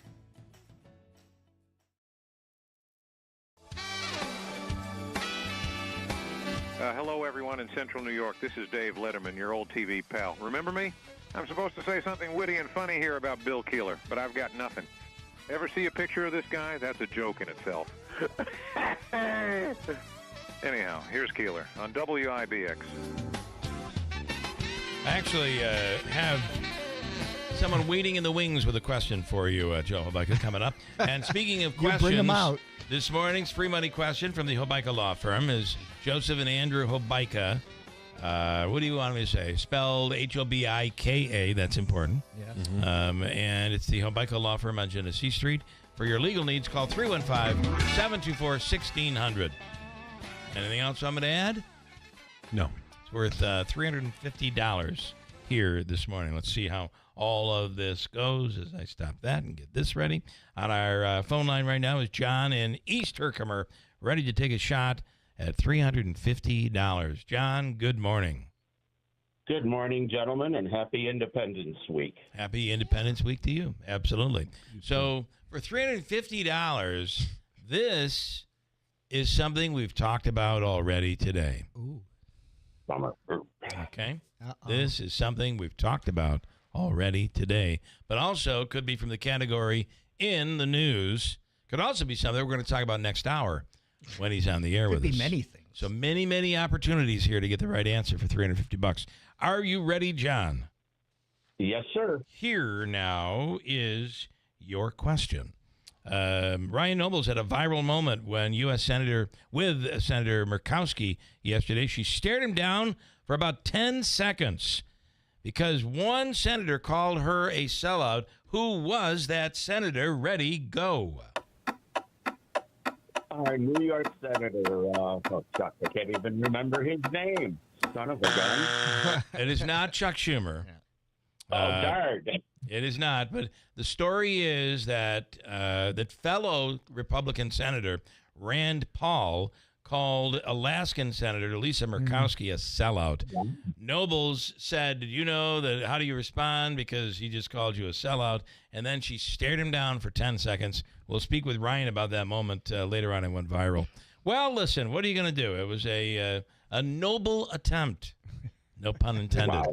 Wow. We're going to give you the all-in-one food and fun card. It's a $20 gift card, $25 gift card. Good at Babes and Taylor and the Cook and Aquavino and the Odd and Nexus. Stand by. Davey's going to hook you up, okay? Thank you, gentlemen. And you have a wonderful 4th, all right? Used to. Stand by. How come Joe's smiling at this poor person's misery? You are smiling. What the heck? I wasn't smiling that the gentleman lost. I was smiling because I thought it was a really clever question. It was a clever question. No, I swear to God, I really That's did. a good one. Yeah. So what, you're acting like many times it isn't. I was surprised, to be honest with you. I could have said, what color is his tie today? Yeah, that one pissed me off forever. Still angry about Here's that. Wayne with a question That's a good one. for you, Joe. Wayne, you're on with Attorney Hobaika and also president of the school board. Hey, Wayne. Joe, I was going to say, you know what? You don't, guys like you don't need music because you're like a champ without a belt. You know what? People just know that you are the man. I appreciate Oh that, my Wayne. God! Thank you. When's you. the checks in the mail? my head. What my the head is heck getting was big now. that? A champ without a belt. Is that almost like a phrase? Is that almost like Chump the without a belt? Is that almost like the phrase? You're one nugget short of a Happy Meal. No, or that is that it's a Nobody compliment. had ever accused me of that. No. Wow. No. That's right. No. His head's going to be bigger than Joe, can I Davies. ask you- All right, go ahead. Joe, can I ask you a question with this? I know I've asked you questions about this before, but I don't know if I've even gotten a real answer because every time I go to meetings and everything, I got to listen to things about why is it that the Utica school system doesn't back the charter schools more, and what do they have against them? That's all. And I don't want a roundabout answer. I want an answer. Here's my answer. First of all, you're going the to charter school. Clear answer. The charter school is located in Frankfort, in a different county. That's number one.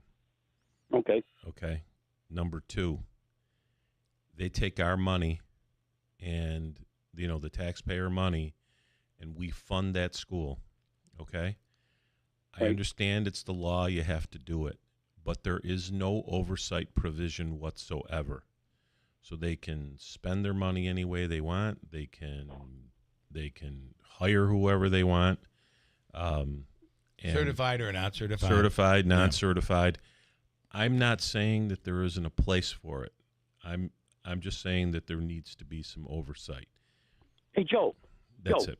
You know what? You got me on this one because you know what I've noticed? Because my son goes there. I've noticed that it's almost like they just grab anybody to be a teacher, and they're not really qualified to be the teacher for what they're teaching. So I understand what you're saying. Wayne, look. I think it takes a special person to be a teacher. And it really takes a special person who might be not married have to a teacher. Yes. Yeah. It does. And my point is that if they may not be certified, and we have certified teachers, but for someone to go in there and answer the calling of wanting to teach kids, I think that's a good thing. So I don't want to. You're being we're not nice, insulting. No, nice, Joe, we're not.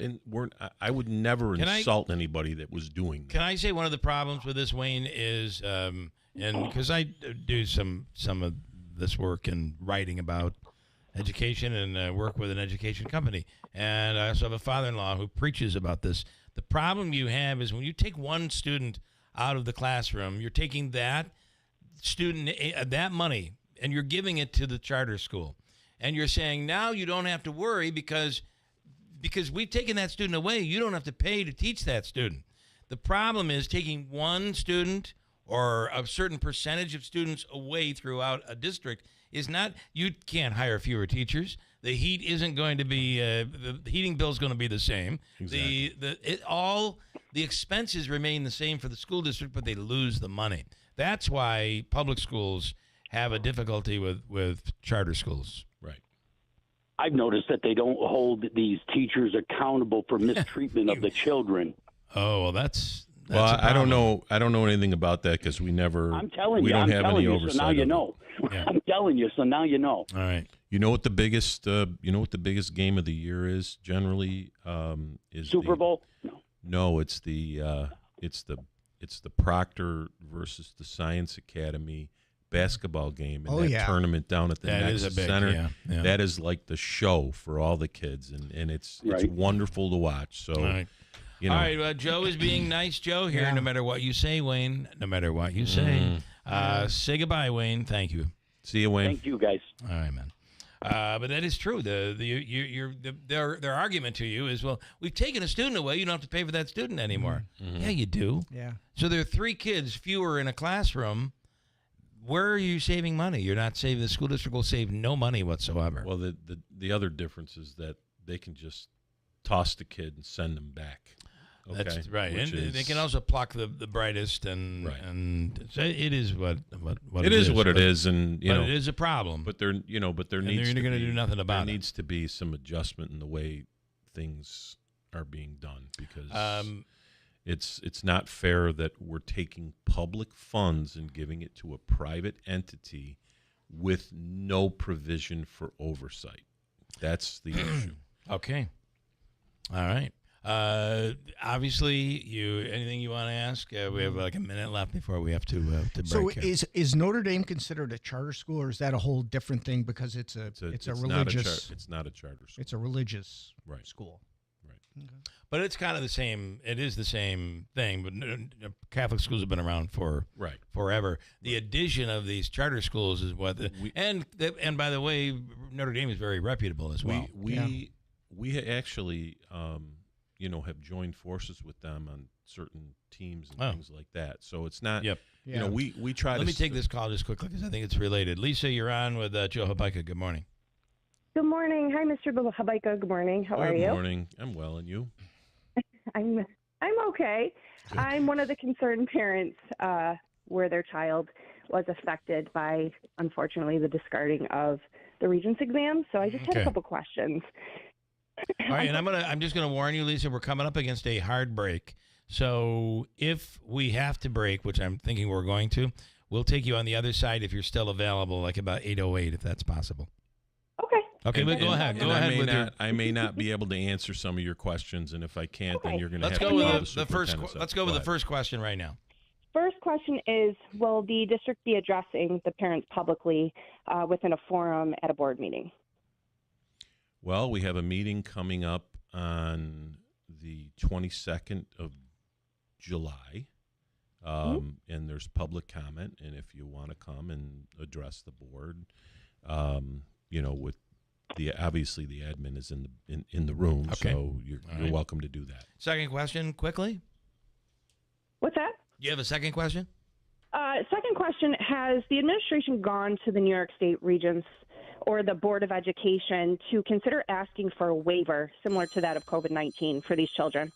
My understanding is that is the case, that they have gone, or they're applying, or they're trying to do whatever they can. Obviously, it was a mistake, and it affected people, and we're doing our best to try to get a waiver, or in the alternative, if we're not permitted, then we will end up with a tutoring. All right, stand by, Lisa. I'm gonna let you go talk to Davey and see if you want to continue. From the Stanley Theater Studio, WIBX Utica, Rome, WIBX 950 and 92.3 FM, celebrating 100 years. We've got all the cards and we're going to use them. I'm Chris Foster. Fox News. President Trump on Truth Social there is pushing House Republicans to pass the so-called One Big Beautiful Bill passed by the Senate yesterday with no votes to spare. House Speaker Mike Johnson could hold a vote on final passage today. This is no longer just a House bill. It's not a Senate bill. It's the bill of the people, of the hardworking American people, and we are going to deliver it. Republican opposition so far not enough to hold it back. That Rules Committee debated the bill for about 12 hours last night and will take it up with the full House of Representatives about 9 this morning, and a vote is expected later today. House Speaker Mike Johnson told our own Sean Hannity last night he expects the big, beautiful bill to pass. And just 2 House Republicans voted against reporting the bill out of the Rules Committee. Ralph Norman and Chip Roy, who have long expressed reservations over this bill that now totals some 940 pages. No Democrats voted to advance it. And, of course, the Republicans can only afford to lose 3 votes if all Democrats vote against it. It's Fox's Lucas Tomlinson in D.C. There's a settlement worth at least $16 million in President Trump's lawsuit against CBS parent company Paramount over edits to a Kamala Harris interview the president called election interference. A man accused of stabbing 4 University of Idaho students to death in 2022 is expected in court today to change his plea to guilty. We expect Brian Kohberger will enter guilty pleas to all 4 counts of first-degree murder and that 1 count of felony burglary. He will waive his right to any appeal on these charges moving forward. There will be a sentencing date that will be set likely a month out from now, where he will receive those 4 consecutive life sentences without parole. And this is all to take the death penalty off the table, which his team has been fighting for since it was filed notice of this years ago. We could expect the prosecution to lay out some of the facts that support this, but as far as any details of the crime, we may not be hearing those this afternoon. Fox's Chanley Painter in Boise. America's listening to Fox News. When you're hiring, have you ever felt like you're missing out on meeting truly great candidates for your roles? It seems impossible to find them, but they have to be out there somewhere, right? Well, they're not hard to find when you know where to go, and that place is ZipRecruiter. And right now, you can try ZipRecruiter for free at ZipRecruiter.com/free. ZipRecruiter helps 10 million people with their job search every day. And because these people are actively looking for jobs just like yours, it's easy to find the right person right away. In fact, 4 out of 5 employers who post on ZipRecruiter get a quality candidate within the first day. But if you're not using ZipRecruiter, you're missing out. So see what it's like when the impossible is easy. When you go to ZipRecruiter.com/free right now to try ZipRecruiter for free. Once again, that's ZipRecruiter.com/free. ZipRecruiter.com/free. Never miss out on great candidates with ZipRecruiter. The Trump administration approves a plan to use the National Guard as immigration judges at a new detention facility in the Florida Everglades. Officials here think they have found their way around a huge bottleneck, and that is the number of illegal immigrants waiting to see a deportation judge. If they're not just going to be caught and released, they need to have a deportation hearing. So what they're going to do down in Florida is they're going to take qualified National Guard judge advocates, and they are going to deputize them as immigration judges. That could allow many migrants to have hearings within 48 hours, limiting their time at Alligator Alcatraz. Tom Homan, the border czar, now reports total Border Patrol encounters for the entire month of June 2025 was 6,070. That is less than a single day under Biden. Fox's Peter Ducey at the White House. The Sean Diddy Combs jury in New York has reached yet-to-be-disclosed verdicts on 4 of 5 counts and resumes deliberations today on the most complicated racketeering conspiracy charge. The Dalai Lama says he will have a reincarnated successor and has a message for the Chinese government. Just days before his 90th birthday, Tibet's spiritual leader, the Dalai Lama, has confirmed he won't be the last to hold the title. He sent a video address to a religious conference saying the 600-year-old institution will continue after his death. China views the Dalai Lama as a separatist and insists it will choose his successor. But in his statement, the Dalai Lama said only a trust he established will have the authority to make that call. Tibetan Buddhists believe senior monks are reincarnated, and the Dalai Lama is chosen if officials are convinced he harbours the soul of his predecessor. Jonathan Savage, Fox News. The Australian airline Qantas says a data hack on Monday exposed the personal information of 6 million customers, including some email addresses, phone numbers, birth dates, and frequent flyer numbers. No credit card or passport information, though. I'm Chris Foster. This is Fox News. Here's the latest from the WIBX newsroom. I'm Doug Callan.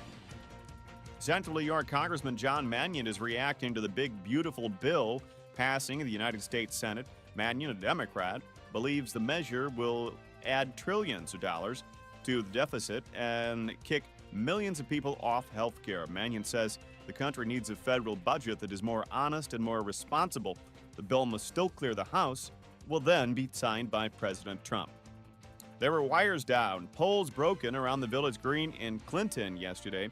The incident happened just after 11 a.m. on Tuesday, and according to Oneida County Sheriff Rob Mashel, it's reported the tractor-trailer took down several power poles and wires in the village. A corrections officer at Mid-State Correctional Facility pleaded guilty following the death of an inmate in court yesterday. Nicholas Vitale, the second, admitted to submitting documents to authorities that had false information after the death of Messiah Nantwi. As part of the plea deal, Vitale must resign from his position. A total of 15 officers were charged in connection with Nantwi's fatal beating back in March. And with a lot of New Yorkers traveling for July 4th, law enforcement will be doing their part to keep people safe on the roads. The annual holiday week crackdown on dangerous drivers is underway and continues through Sunday. That's the latest. I'm Doug Callan for WIBX 950 and 92.3 FM.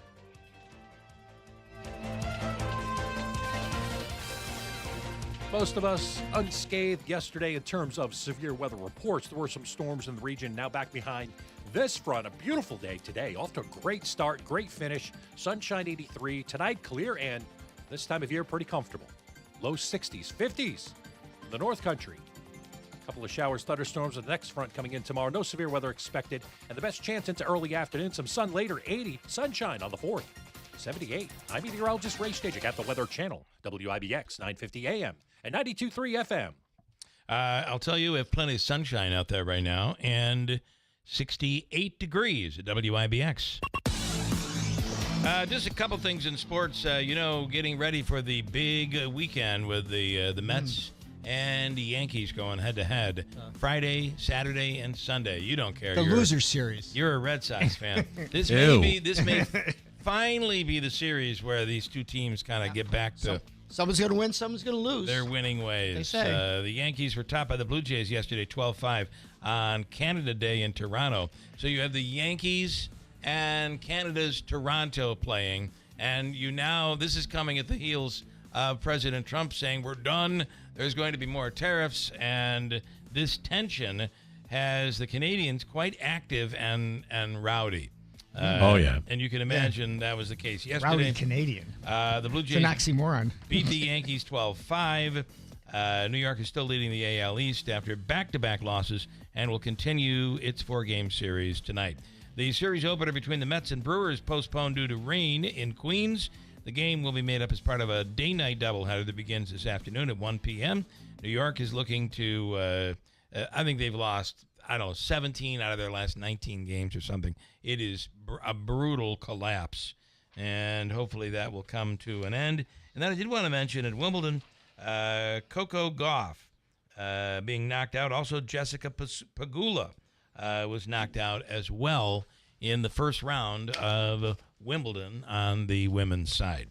All right, before we let Hobaika go, who almost gave away $350 this morning, yes, I just want to set the record straight for the issue of the examination. This was the chemistry, the biology, basically, life science and biology, right?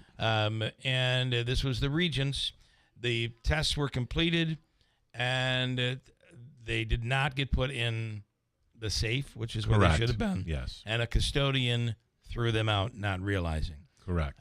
You had said that even at one point you had people from the district at the landfill searching for the box of exams and couldn't find it. So certain provisions have been made. What can state ed do for these students?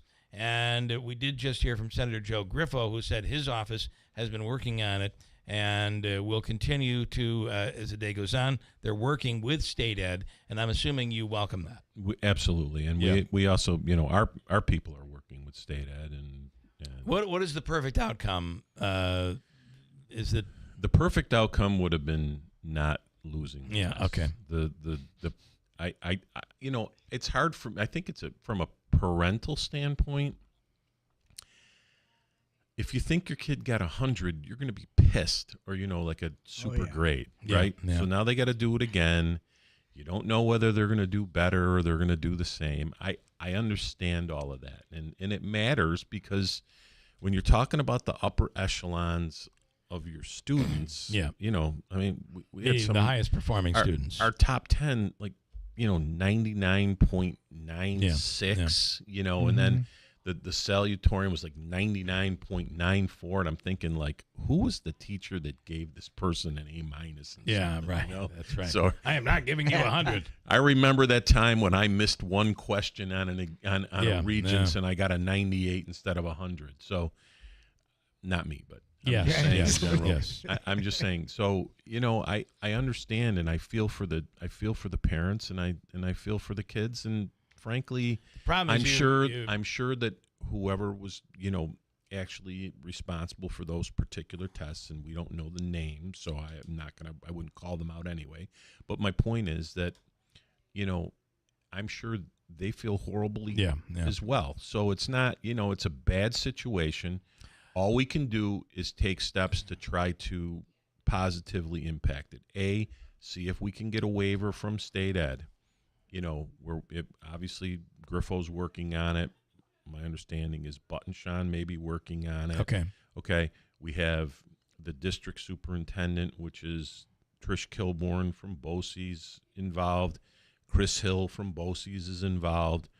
The superintendent is involved. The principal of Proctor's involved. You know, there are a lot of people working to try to resolve this.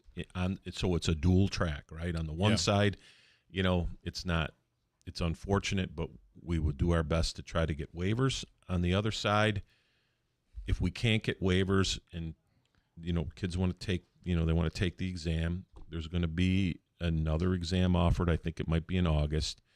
We're going to offer some, you know, tutoring, transportation, and, you know. And maybe something the state ed department will do something as well. We'll see. Right. We don't know. So, but we need to go on a dual track. It's just a question of information. This is one of those moments where you say, this is really bad. It's bad. There's no doubt about it.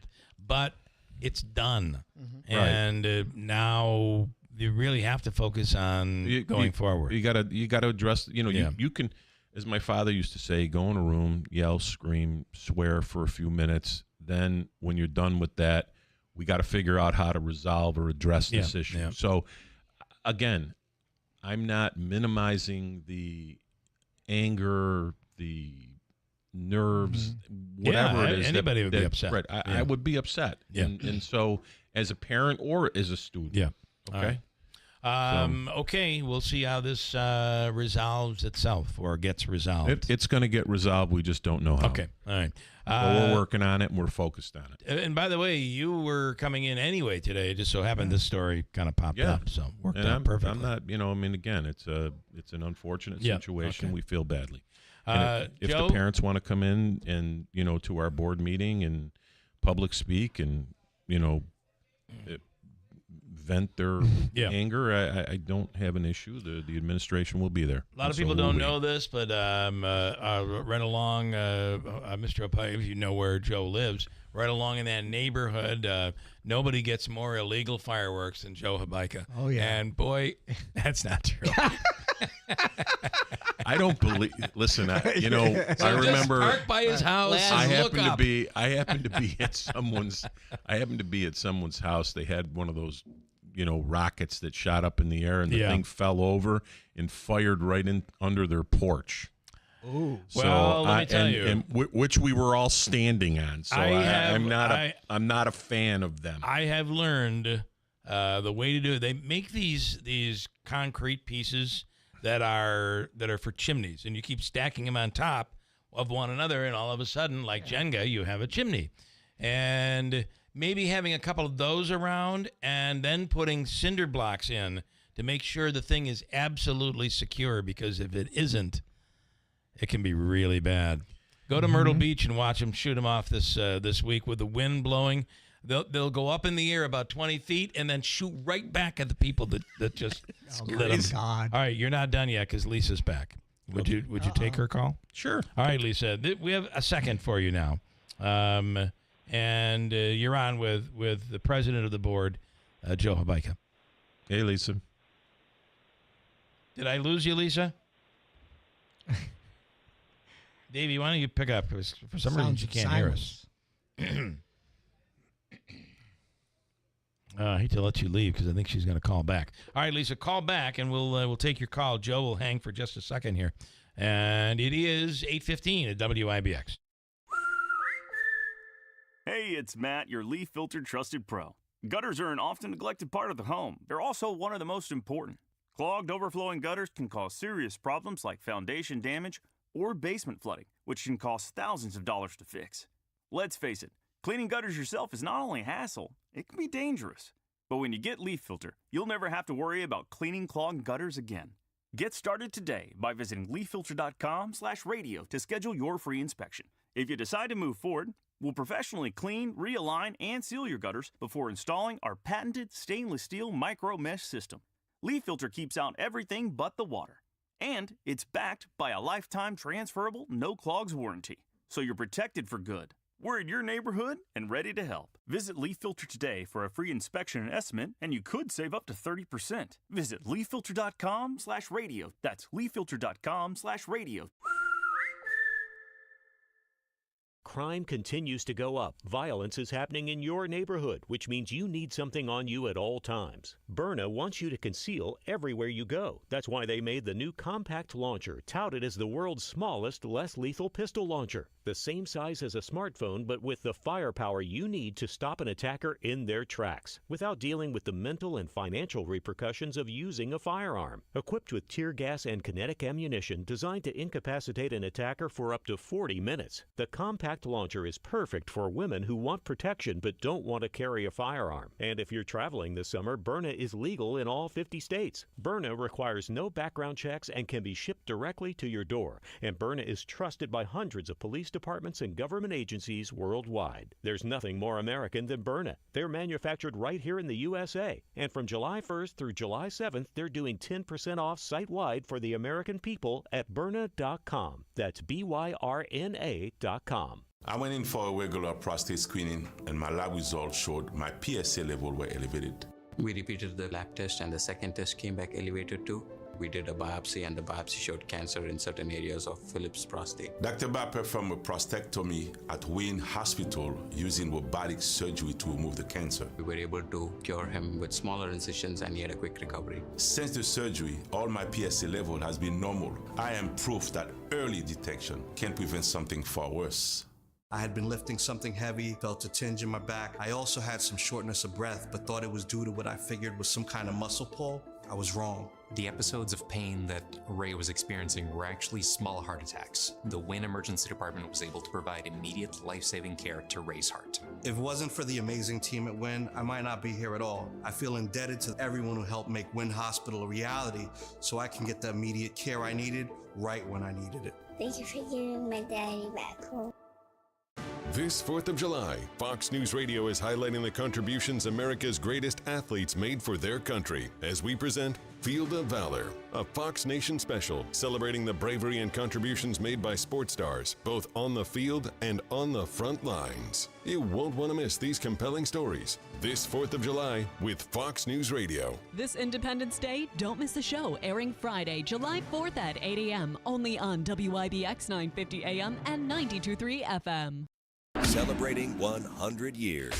This is Keeler. WIBX 950 and 92.3 FM. Now back to the Keeler Show.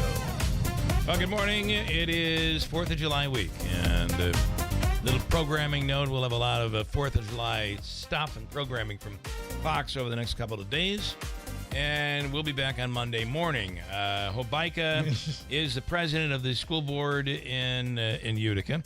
David is on the line right now and has a question for Joe regarding this box of completed exams that ended up getting thrown out. It's causing a problem in the biology life science category of the Regents. Dave, you're on with Joe Hobaika. Hey, Dave. Hey, couple of questions, comments, really. Okay. I remember taking Regents many years ago, and it was so secure and it was so protected, and I can't understand how something like this could happen. Who was in charge? Was anybody held accountable? I mean, there are a number of people that were in the chain of custody. I guess the way I would put it, I didn't get into the absolute details of everything that happened because, number one, we asked whether or not, we could put some reinforcement of protocols in place so that this type of thing didn't happen again in the future. I'm not exactly sure what holding someone accountable means. So I guess, what do you think that means?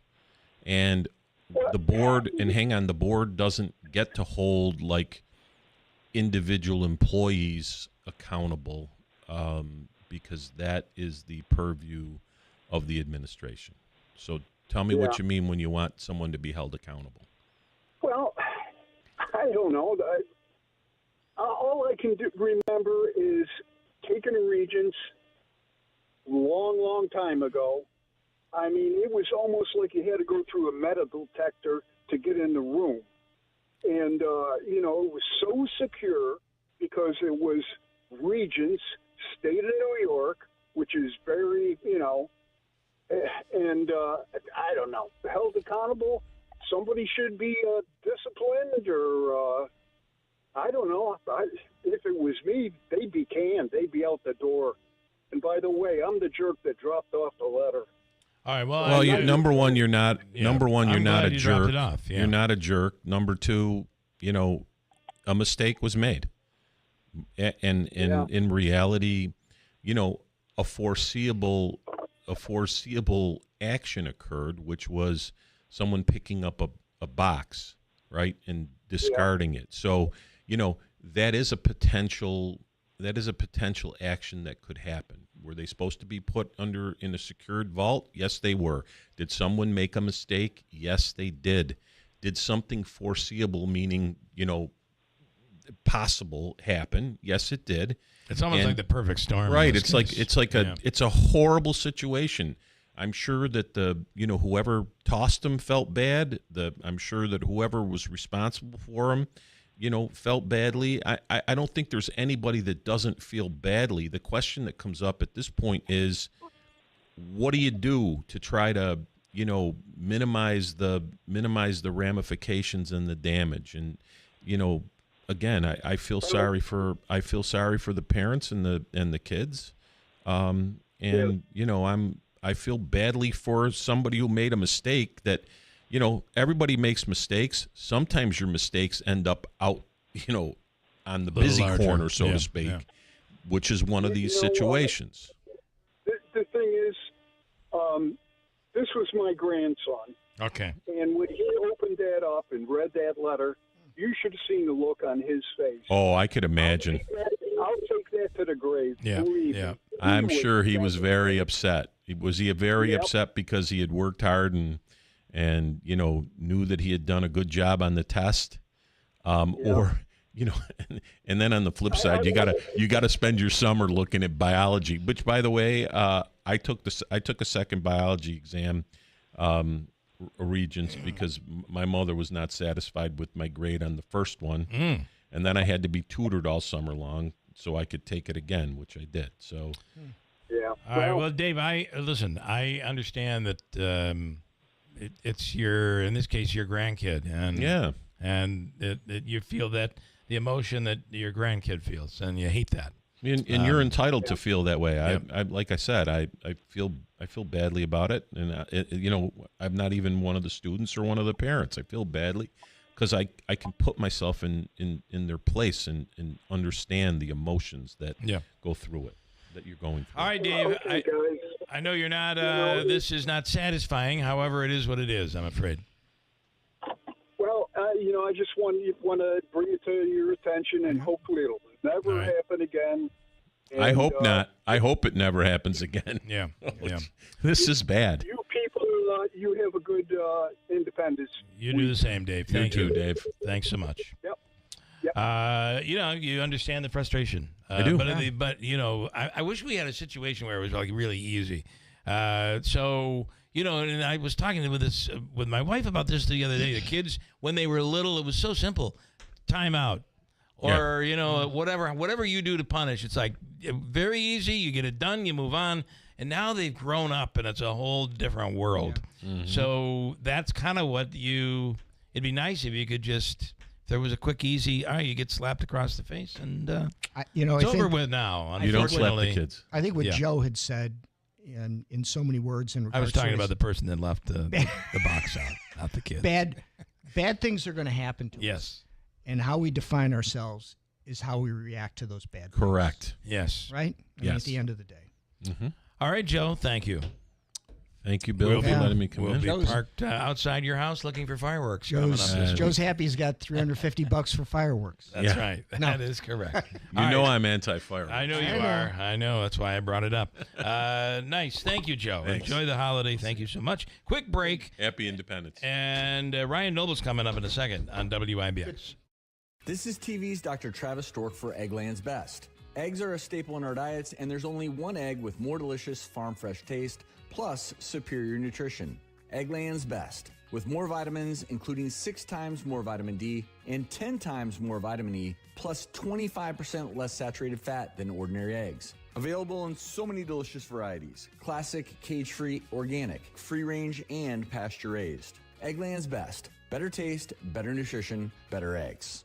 Hey, good morning. You're heading to the airport, right? Yep, thanks for checking. I like the car. How long have you been a rideshare driver? About 3 years now, but I really enjoy it. Isn't it hard to make money these days with the price of gas being so high? Not for me. I use Upside, the free app that gives you cash back for every gallon of gas you buy. Wait a minute. Are you saying you actually get real money back when you get gas with the Upside app? Yep, I get real cash back every time I get gas. Does that actually add up to anything? I'll make around $200 to $300. Wow, that's serious extra cash. I'm downloading the Upside app now. Download the free Upside app now to earn real cash back every time you buy gas. Use promo code DRIVE for an extra 25 cents per gallon bonus on your first tank. You can cash out anytime right to your bank account, PayPal, or a gift card for Amazon and other brands. Just download the free Upside app and use promo code DRIVE for a 25 cents a gallon bonus on your first tank. That's code DRIVE.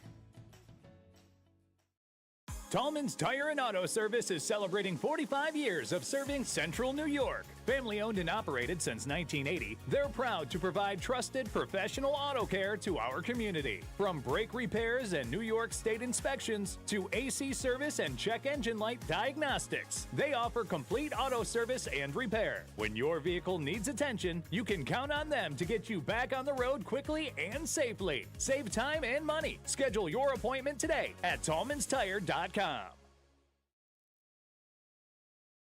Here's the latest from the WIBX Newsroom. I'm Doug Callan. Central New York Congressman John Mannion is reacting to the big, beautiful bill passing in the United States Senate.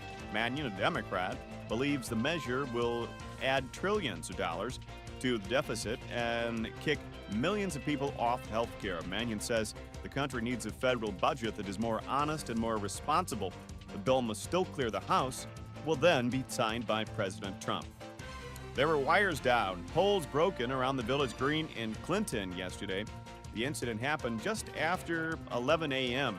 on Tuesday, and according to Oneida County Sheriff Rob Mashel, it's reported the tractor-trailer took down several power poles and wires in the village. A corrections officer at Mid-State Correctional Facility pleaded guilty following the death of an inmate in court yesterday. Nicholas Vitale, the second, admitted to submitting documents to authorities that had false information after the death of Messiah Nantwig. As part of the plea deal, Vitale must resign from his position. A total of 15 officers were charged in connection with Nantwig's fatal beating back in March. And with a lot of New Yorkers traveling for July 4th, law enforcement will be doing their part to keep people safe on the roads. The annual holiday week crackdown on dangerous drivers is underway and continues through Sunday. That's the latest. I'm Doug Callan for WIBX 950 and 92.3 FM.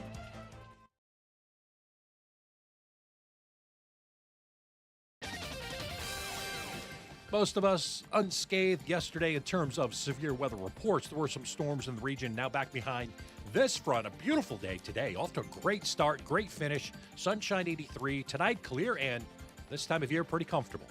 Low 60s, 50s in the North Country. A couple of showers, thunderstorms with the next front coming in tomorrow. No severe weather expected, and the best chance into early afternoon. Some sun later, 80. Sunshine on the 4th, 78. I'm meteorologist Ray Stagik at the Weather Channel, WIBX 950 AM and 92.3 FM. We have sunshine and 69 degrees. Talk about the in-studio. Oh, we have two coming up, right? Farm and, all right, we'll do that coming up in a second. United Way coming up in a second from Rome. And Ryan Nobles, NBC. We have a lot to talk to Ryan about after Murkowski yesterday. It's coming up at WIBX. Why do people shop at Mattress Express?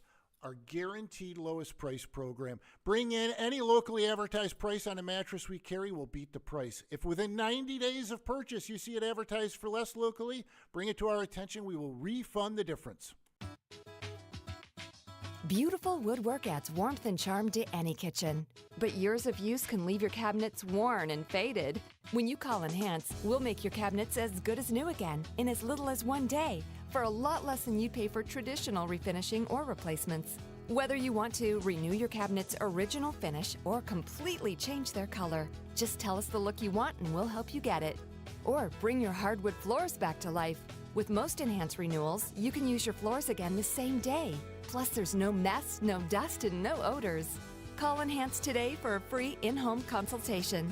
We'll explain the process, we'll show you how your cabinets or floors will look when we're done, and we promise you'll be really pleased with the price.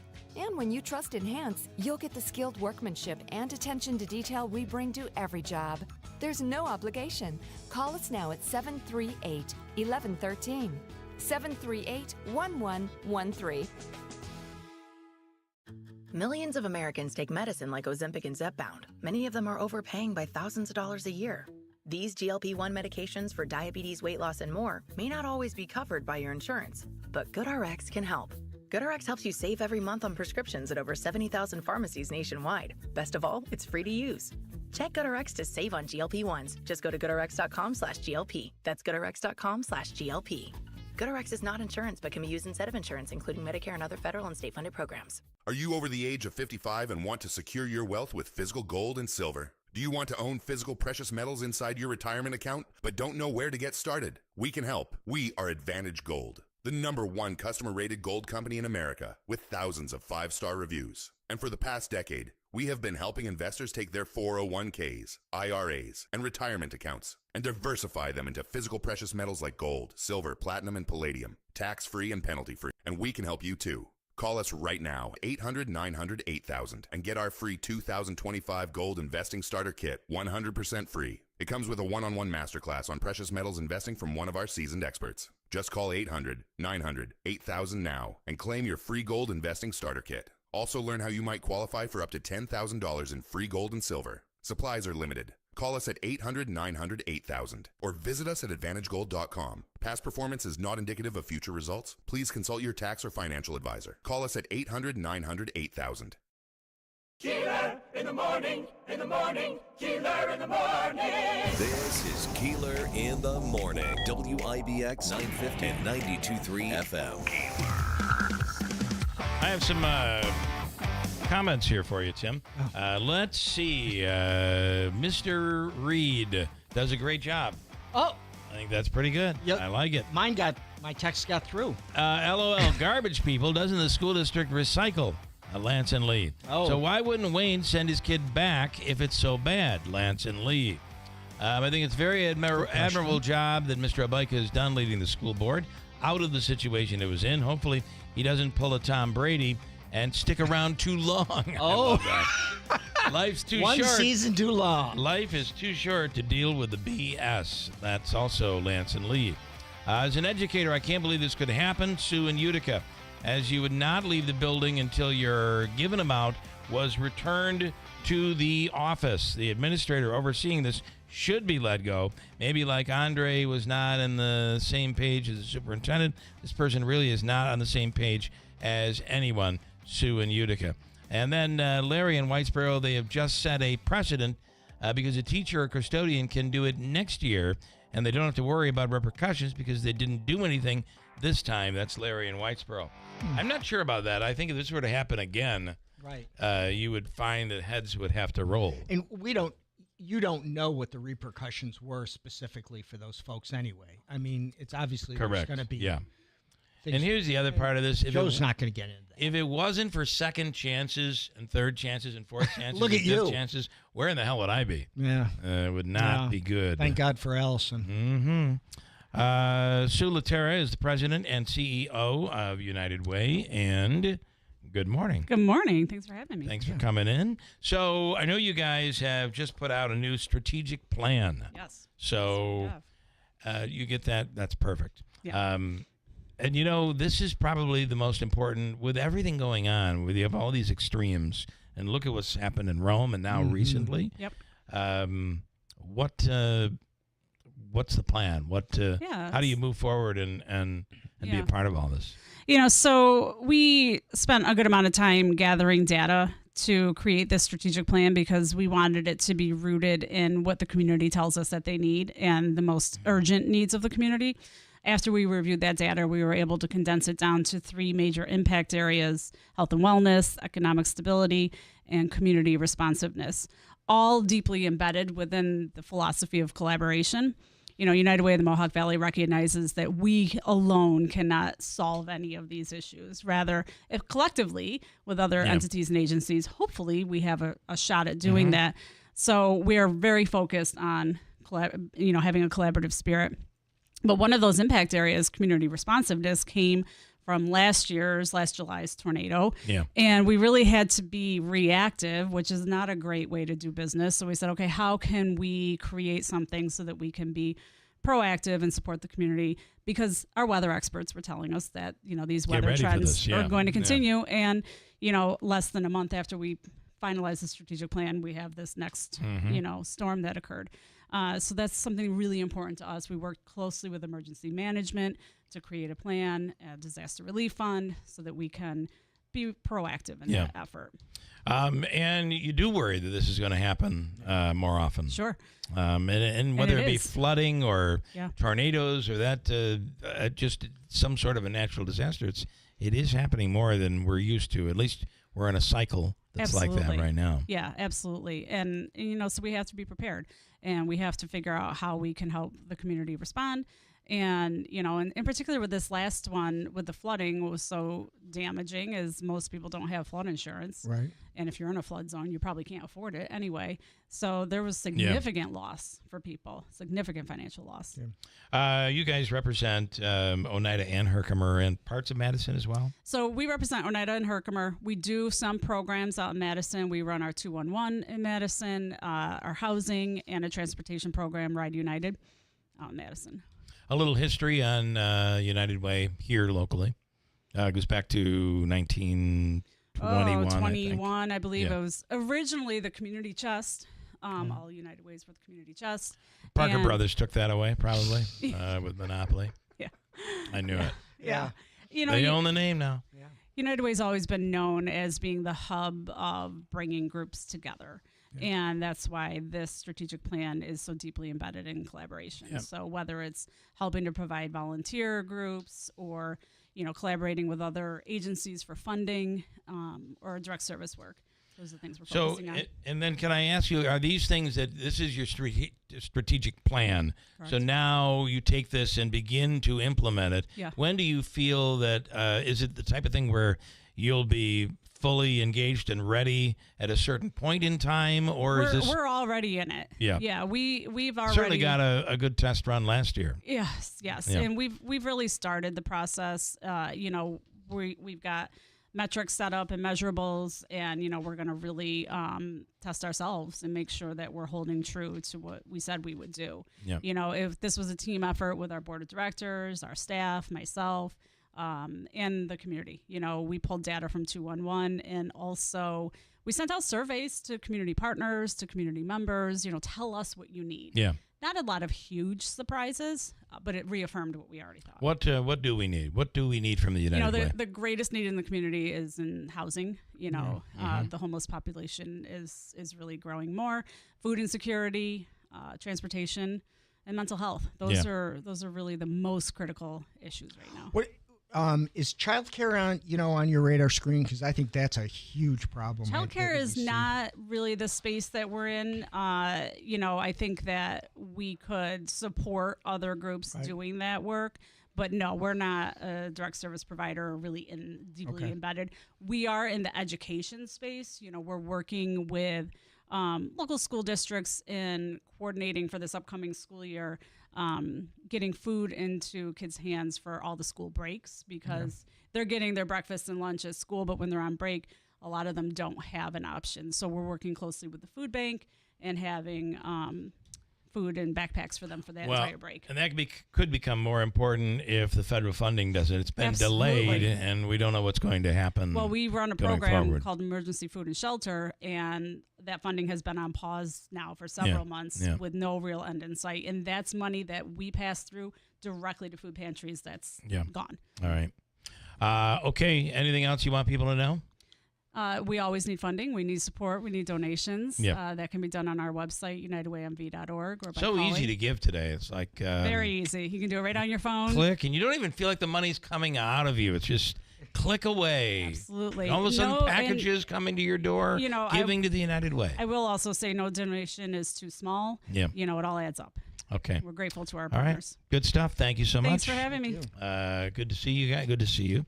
And let me switch now to. Am I clear to go here, Davey? Let me switch to Ryan Nobles from NBC, who was fighting with that poor Murkowski senator from Alaska last night. I Unbelievable. just couldn't believe it. Ryan, that was instantly people were putting it up on TikTok, and that was so there was a stare down that lasted, I don't know, felt like a long time. He was talking to Mitch McConnell. In the moment, it felt like 2.5 hours, if I'm being honest. Yeah. It ended up being 12.5 seconds, and the producers at the Today Show indulged me, and we played all 12.5 seconds of it during our piece this morning on the Today Show. Nice. And I really think you got the essence of what happened there. But, I think that just to kind of give you an idea of a behind the scenes of how it all came together, her staff told us that she wasn't going to talk after her vote. We knew that she was basically the deciding vote. We'd known that she'd been the deciding vote for a couple of days.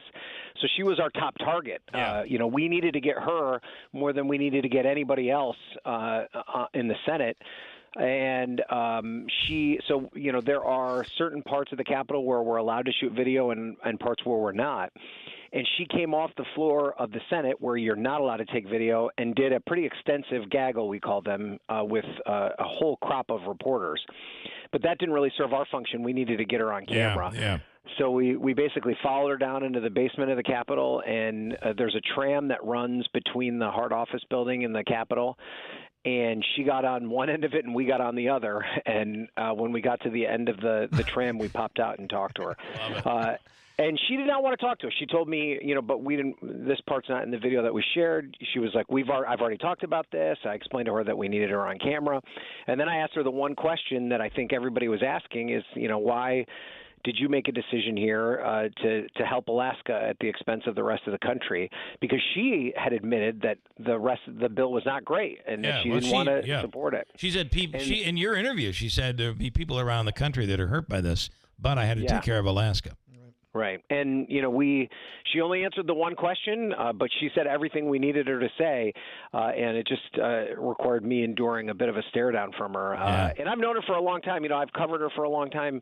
It's not as though she and I aren't familiar. And I think that she just didn't anticipate the degree of backlash that was going to come from this vote, and I caught her right at the time that I think that was starting to sink in. Yeah, Ryan, I think you're off the Christmas card list. Well, in all fairness, I have never made an effort to get on any politician's Christmas card list, so that doesn't really bother me all that much. So, but this is I think I texted you last night, awesome moment, and that was the edited version of it, and then later I saw on TikTok the unedited, and you could have seen it this morning, of course, on the Today Show. But this is where we're at, and I hate to say it, but she cut a deal. Right? Yeah. She cut a deal for her constituents. Mm-hmm. Yeah, it's very similar to what Joe Manchin used to do when he was the kind of the swing vote from West Virginia. He would, at the 11th hour, cut a bunch of deals that would be beneficial to his constituents. I think the big difference here, though, is that Manchin would sometimes just get, a random funding package for some specific program that only impacted West Virginia. Mm-hmm. In this case, what Murkowski was able to craft was basically a carve-out that prevents the most damaging parts of the Medicaid and SNAP cuts. And she crafted it in a way in the budget language that basically will absolve a good portion of the Alaska's constituents from having to deal with the brunt of it, but the rest of the country will still have to deal with the brunt of it. Yeah. And I think that's what has a lot of people upset. Certainly when you go to the United States Senate, It is your responsibility to first and foremost be an advocate for your state, but you also have the responsibility of representing the entire country when you're in a role like that. It's not like being a governor or a state senator. You have to think about the entire country as well. And I think in this case, when she so blatantly made it clear that she thought the bill was bad for the rest of the country and basically did everything she could just to try and protect a very small portion of the population, I think is what has a lot of people upset. You know, and Ryan, I would say especially Republicans who voted for it. She's just she's not throwing any shade on them. In Alaska, you know, people don't realize is a pretty poor. I mean, obviously it has the resources, but you know, it's a pretty poor community. So she really, to a large extent, kind of bought some votes. Well, she probably did that. Yeah, I mean, it's one way to look at it. I mean, I think that what I find so interesting about the Murkowski part of it all is that she's on a book tour right now, and she's done a ton of interviews in the lead up to this book. And there's a whole section in that book where she talks about John McCain's very courageous vote that basically prevented Obamacare from being overhauled and basically eliminated. I was in the Capitol that night when McCain came up and gave the thumbs down. And she talks very poetically about it and how courageous she thought that was and how much she admired him taking a vote like that. And that's why a lot of us thought, maybe, is this the year that she finally does this, that she finally stands up to Trump? Because for all of her bluster, it's rare that she has actually taken that very difficult vote. She always kind of finds a middle ground that really doesn't please anyone. And I think that's the position that she finds herself in after this vote. And you know, the one thing she said is that she hopes that the House changes the bill again so that the negotiation can continue. She actually doesn't want the bill to be passed into law. And as we go to the next stage of this, you know, the sense we're getting this morning is that there's a lot of House Republicans that are unhappy with the Senate changes. And if they change even a syllable of this package, it's got to go back to the Senate. So she may get her wish, depending on how this process plays out over the next 24 hours. Well, that's the part is what does the House do? Because all of a sudden there could be some complications there. Yeah, I mean, I think there is no question that there are a lot of House members that are very upset with the changes that were made by the Senate. I think they're mostly the hardcore conservatives who feel that they softened the cuts that they put into the package. They didn't. They've kind of rolled back the credits that are available to clean energy creators. And those things combined have a lot of them upset. And they're in a tight spot here, though, because, as I said before, they can't change the bill. Right. So I'm not exactly sure where the negotiation is going to come. I talked to one of them this morning, Ralph Norman from South Carolina. They're actually going to the White House today, probably to get an earful from President Trump. And, you know, what generally happens in these cases is that these Republicans, conservative Republicans in particular, big game. They say they're upset about it, but ultimately when Donald Trump tells them to vote yes, they vote yes. And conversely, the tactic that Mike Johnson has used as the Speaker of the House is he says, okay, guys, listen, just pass this one. We'll get him on the next one. Yeah. And he's now promised maybe a second or even third reconciliation package. And he's saying that if, you know, the things that you didn't get in this package, we'll get in the next package. And I just wonder how long he can continue to play out that string of we'll get them the next time before these guys are like, hey, we need to stand up and stop this from moving forward. I think that's going to be the big question here over the next day or so. What do you what kind of reaction are we getting from the senator at large, Elon Musk? Listen, I think Musk's role in all of this is probably not relevant today. I'm more interested in the role he plays a year from today. He's talking a big game about coming after all these Republicans that vote in favor of this legislation because he thinks it doesn't cut enough. He calls them the Porky Pig Party the other day. I don't think that there's a single member of Congress right now that's swayed by his attacks. I think when Republicans are forced to choose between Elon Musk and Donald Trump, they're going to pick Donald Trump every day and twice on Sunday. But this time next year, as we start to ramp up to the 2026 midterms, and all of a sudden Elon Musk is throwing a bunch of his cash in the coffers of primary challengers to some of these MAGA Republicans, maybe they will regret going toe-to-toe with him. I don't think they think that far in the future. Many members of Congress are just worried about the next day and just trying to get through the next day, especially in the Trump era of politics. But, this whole back and forth with Trump now threatening to maybe use Doge to go after his government contracts, even suggesting that maybe he'll have to go back to South Africa. This isn't a problem that's going to go away. And it's a problem for members of Congress, but it's also a problem for the White House. And then finally, I wanted to ask you your thoughts. What are you hearing in terms of the shock waves, if you will, that came out of New York City with the primary there? What are you hearing? Because it seems like Republicans are really going to use him. Oh, there's no doubt. He's going to become the new AOC, the new Nancy Pelosi. He's going to be in every single ad. I'm here in Virginia where I live.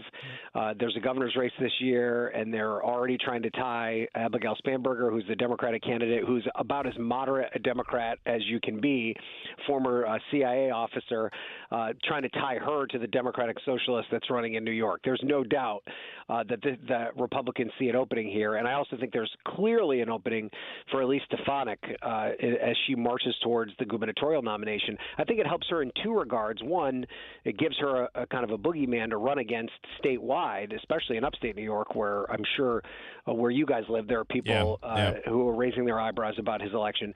But it also, I think, takes a little bit of pressure off of Mike Lawler in his congressional race. He now has something to run against in his congressional race, which makes his path to re-election easier and may convince him to stay in Congress as opposed to primarying Stefanik. But all that being said, I do think that this is a short-term benefit for Republicans, but I do think there's a bigger, wider movement afoot here that Mandami is at the forefront of the kind of the growing angst among the electorate. And this is a growing angst that's happening both on the progressive left and the hard right. Many of the things that he is saying, the kind of the issues that he's zeroing in on, are the same issues that populist Republicans are zeroing in on: the cost of living, the access to health care and food. Maybe you are not in favor of his plans, like you don't think government grocery stores are a good idea, or forcing the rent to be frozen. But the idea that he's addressing those specific concerns people have and then offering a policy prescription, get aside from the fact that there's a bit of kind of racial undertone here, that this is a Muslim who was born in Africa, which, let's make no mistake, that there are Republicans that are kind of try and dog whistle that to scare people. What many people are losing sight of is that he's actually hit a nerve by talking about the specific issues that people care about. And until these politicians that are, kind of in the mainstream class that have been around for a long time actually start to talk about those things, the Mandamis of the world are going to continue to get more powerful and win more elections. The politics of the past are going to move on. So there's two ways to look at this bill: a short-term and a long-term way. And I'm not sure many the politicians on both the right and the left are taking the long-term view of this quite yet. He's kind of like a Bernie Sanders, but younger. Younger, well-spoken, good-looking. Yeah. The idea of him going from the tip of Manhattan, from the top of Manhattan all the way to the bottom, 14 miles the day before the election, and just shaking people's hands. Yeah. I mean, it was very Kennedy-esque. I mean, we haven't seen politicians kind of roll up their sleeves like that and really get after it in a way. And boy, it was effective. I mean, he was behind Cuomo by 30 points just a couple of months ago. Yeah. And even leading up to the election, the polls showed him trailing, and then he ended up winning by what turned out to be a landslide. Now, he's not a guarantee to win the general election. There's still a lot of work to be done there, but this is a very interesting political science exercise that's happening in New York City, and I don't think that this is where it ends. It's going to carry out throughout the rest of the country for sure. Tim Reed, you have one final comment. Do you think Cuomo is he ran a pretty sad campaign, and I think he just thought his last name was going to pull him through. You think it's over, or I would be very surprised if he continues on to the general election. Of course, as you guys know well, New York allows sore losers to continue on after they lose the primary. I just think that he risks the opportunity to once again be humiliated, and he has already been so humiliated, being forced out of the governor's mansion, being forced to lose to this 33-year-old assemblyman with no kind of serious experience. I think it's more likely that Cuomo finds a way to team up with Eric Adams, and they try and coalesce their forces to try and keep Mondami from the governor or from the New York City mayor's Gracie Mansion. The question I have is, what do the other Democratic leaders do? Chuck Schumer has yet to endorse him. Hakeem Jeffries has yet to endorse him. Kirsten Gillibrand has yet to endorse him. The question is, will the Democratic Party all coalesce around Mondami? I think that's still very much an open question. And Rob saying, "Come on, Ryan, he's a socialist." Yeah, he's a self-proclaimed socialist. There's well, he doesn't hide it, you know. Right, and the other part is Bernie Sanders is a Democrat, a Democratic socialist. They're probably AOC. There are several, and I think we get caught up in the socialism thing and mix it in with communism, and it's just it's. Well, listen, I have a master's education in this from my experience covering Bernie Sanders for a year and a half. I forgot about that. Yeah. And I think what people lose sight of is they separate the banner of socialism, the tag of socialism, and they do not look at the policies associated with socialism. And I saw this play out the entire time I was on the Bernie campaign. If you ask an individual person and your listener that texted, do you like socialism? Their answer will immediately be no, almost every time, maybe 70% of the time. Then you take away socialism and ask, do you think every single American deserves health care? Most people say yes. Yeah. Do you think that every single person deserves a living wage? Most people say yes. Do you think every single person should have access to clean water and free public education? Most people say yes. Well, plowing your roads. You pay for all that stuff. Plowing your roads. Same Social Security. That is socialism. Yeah. So, I'm not saying that socialism works all the time, and I think that what ends up happening is that that you have, because socialism does end up coalescing power around a small group of people, and what ends up happening is they take advantage of that. That's what leads to communism, Marxism, things along those lines. But that's why the Bernie Sanders and the Mondamis of the world call it democratic socialism. That these are decisions that are made by everyone that we're going to all decide to kind of pile in together, and we're going to provide health care to everyone. And then I'm not saying it always works, but I'm just saying that that's why this is a growing movement that you can just dismiss and say socialism sucks, or you can try and figure it out and see what it means for the future of the country. I don't think they can ignore it in New York City right now. Nope. Okay, Ryan, enjoy the holiday. Go Mets. They play 2 today. It's the big turnaround starting right now. They better start winning. That's all I can say. All right, thank you. All right, thanks, guys. Ryan Nobles from NBC. Revive Softwave Therapy. You have neck pain or back pain, knee pain. Are you a pain in the neck? Yes. This works. Ask about the $99 new patient special. It increases blood supply, stimulates and activates stem cells, and it helps you repair and regenerate tissue. It works. $99 special. Call today, 315-725-8427 for Revive Softwave Therapy. I think we're at the end. We're at the end. Tim Reed, thank you. Yeah. Appreciate it. Interesting topic with Hobica and the school board and all that. We will see everybody on Monday, although I think Davey might be here tomorrow. On Monday here, enjoy the day today. It's going to be beautiful. Sunshine going to 80. News is next. From the Stanley Theater Studio, WIBX Utica, Rome, W295EI, WIBX 950 and 92.3 FM, celebrating 100 years. Born nose would kill it. I'm Chris Foster, Fox News. The Republicans' so-called big, beautiful bills back in the House with very little room for defections.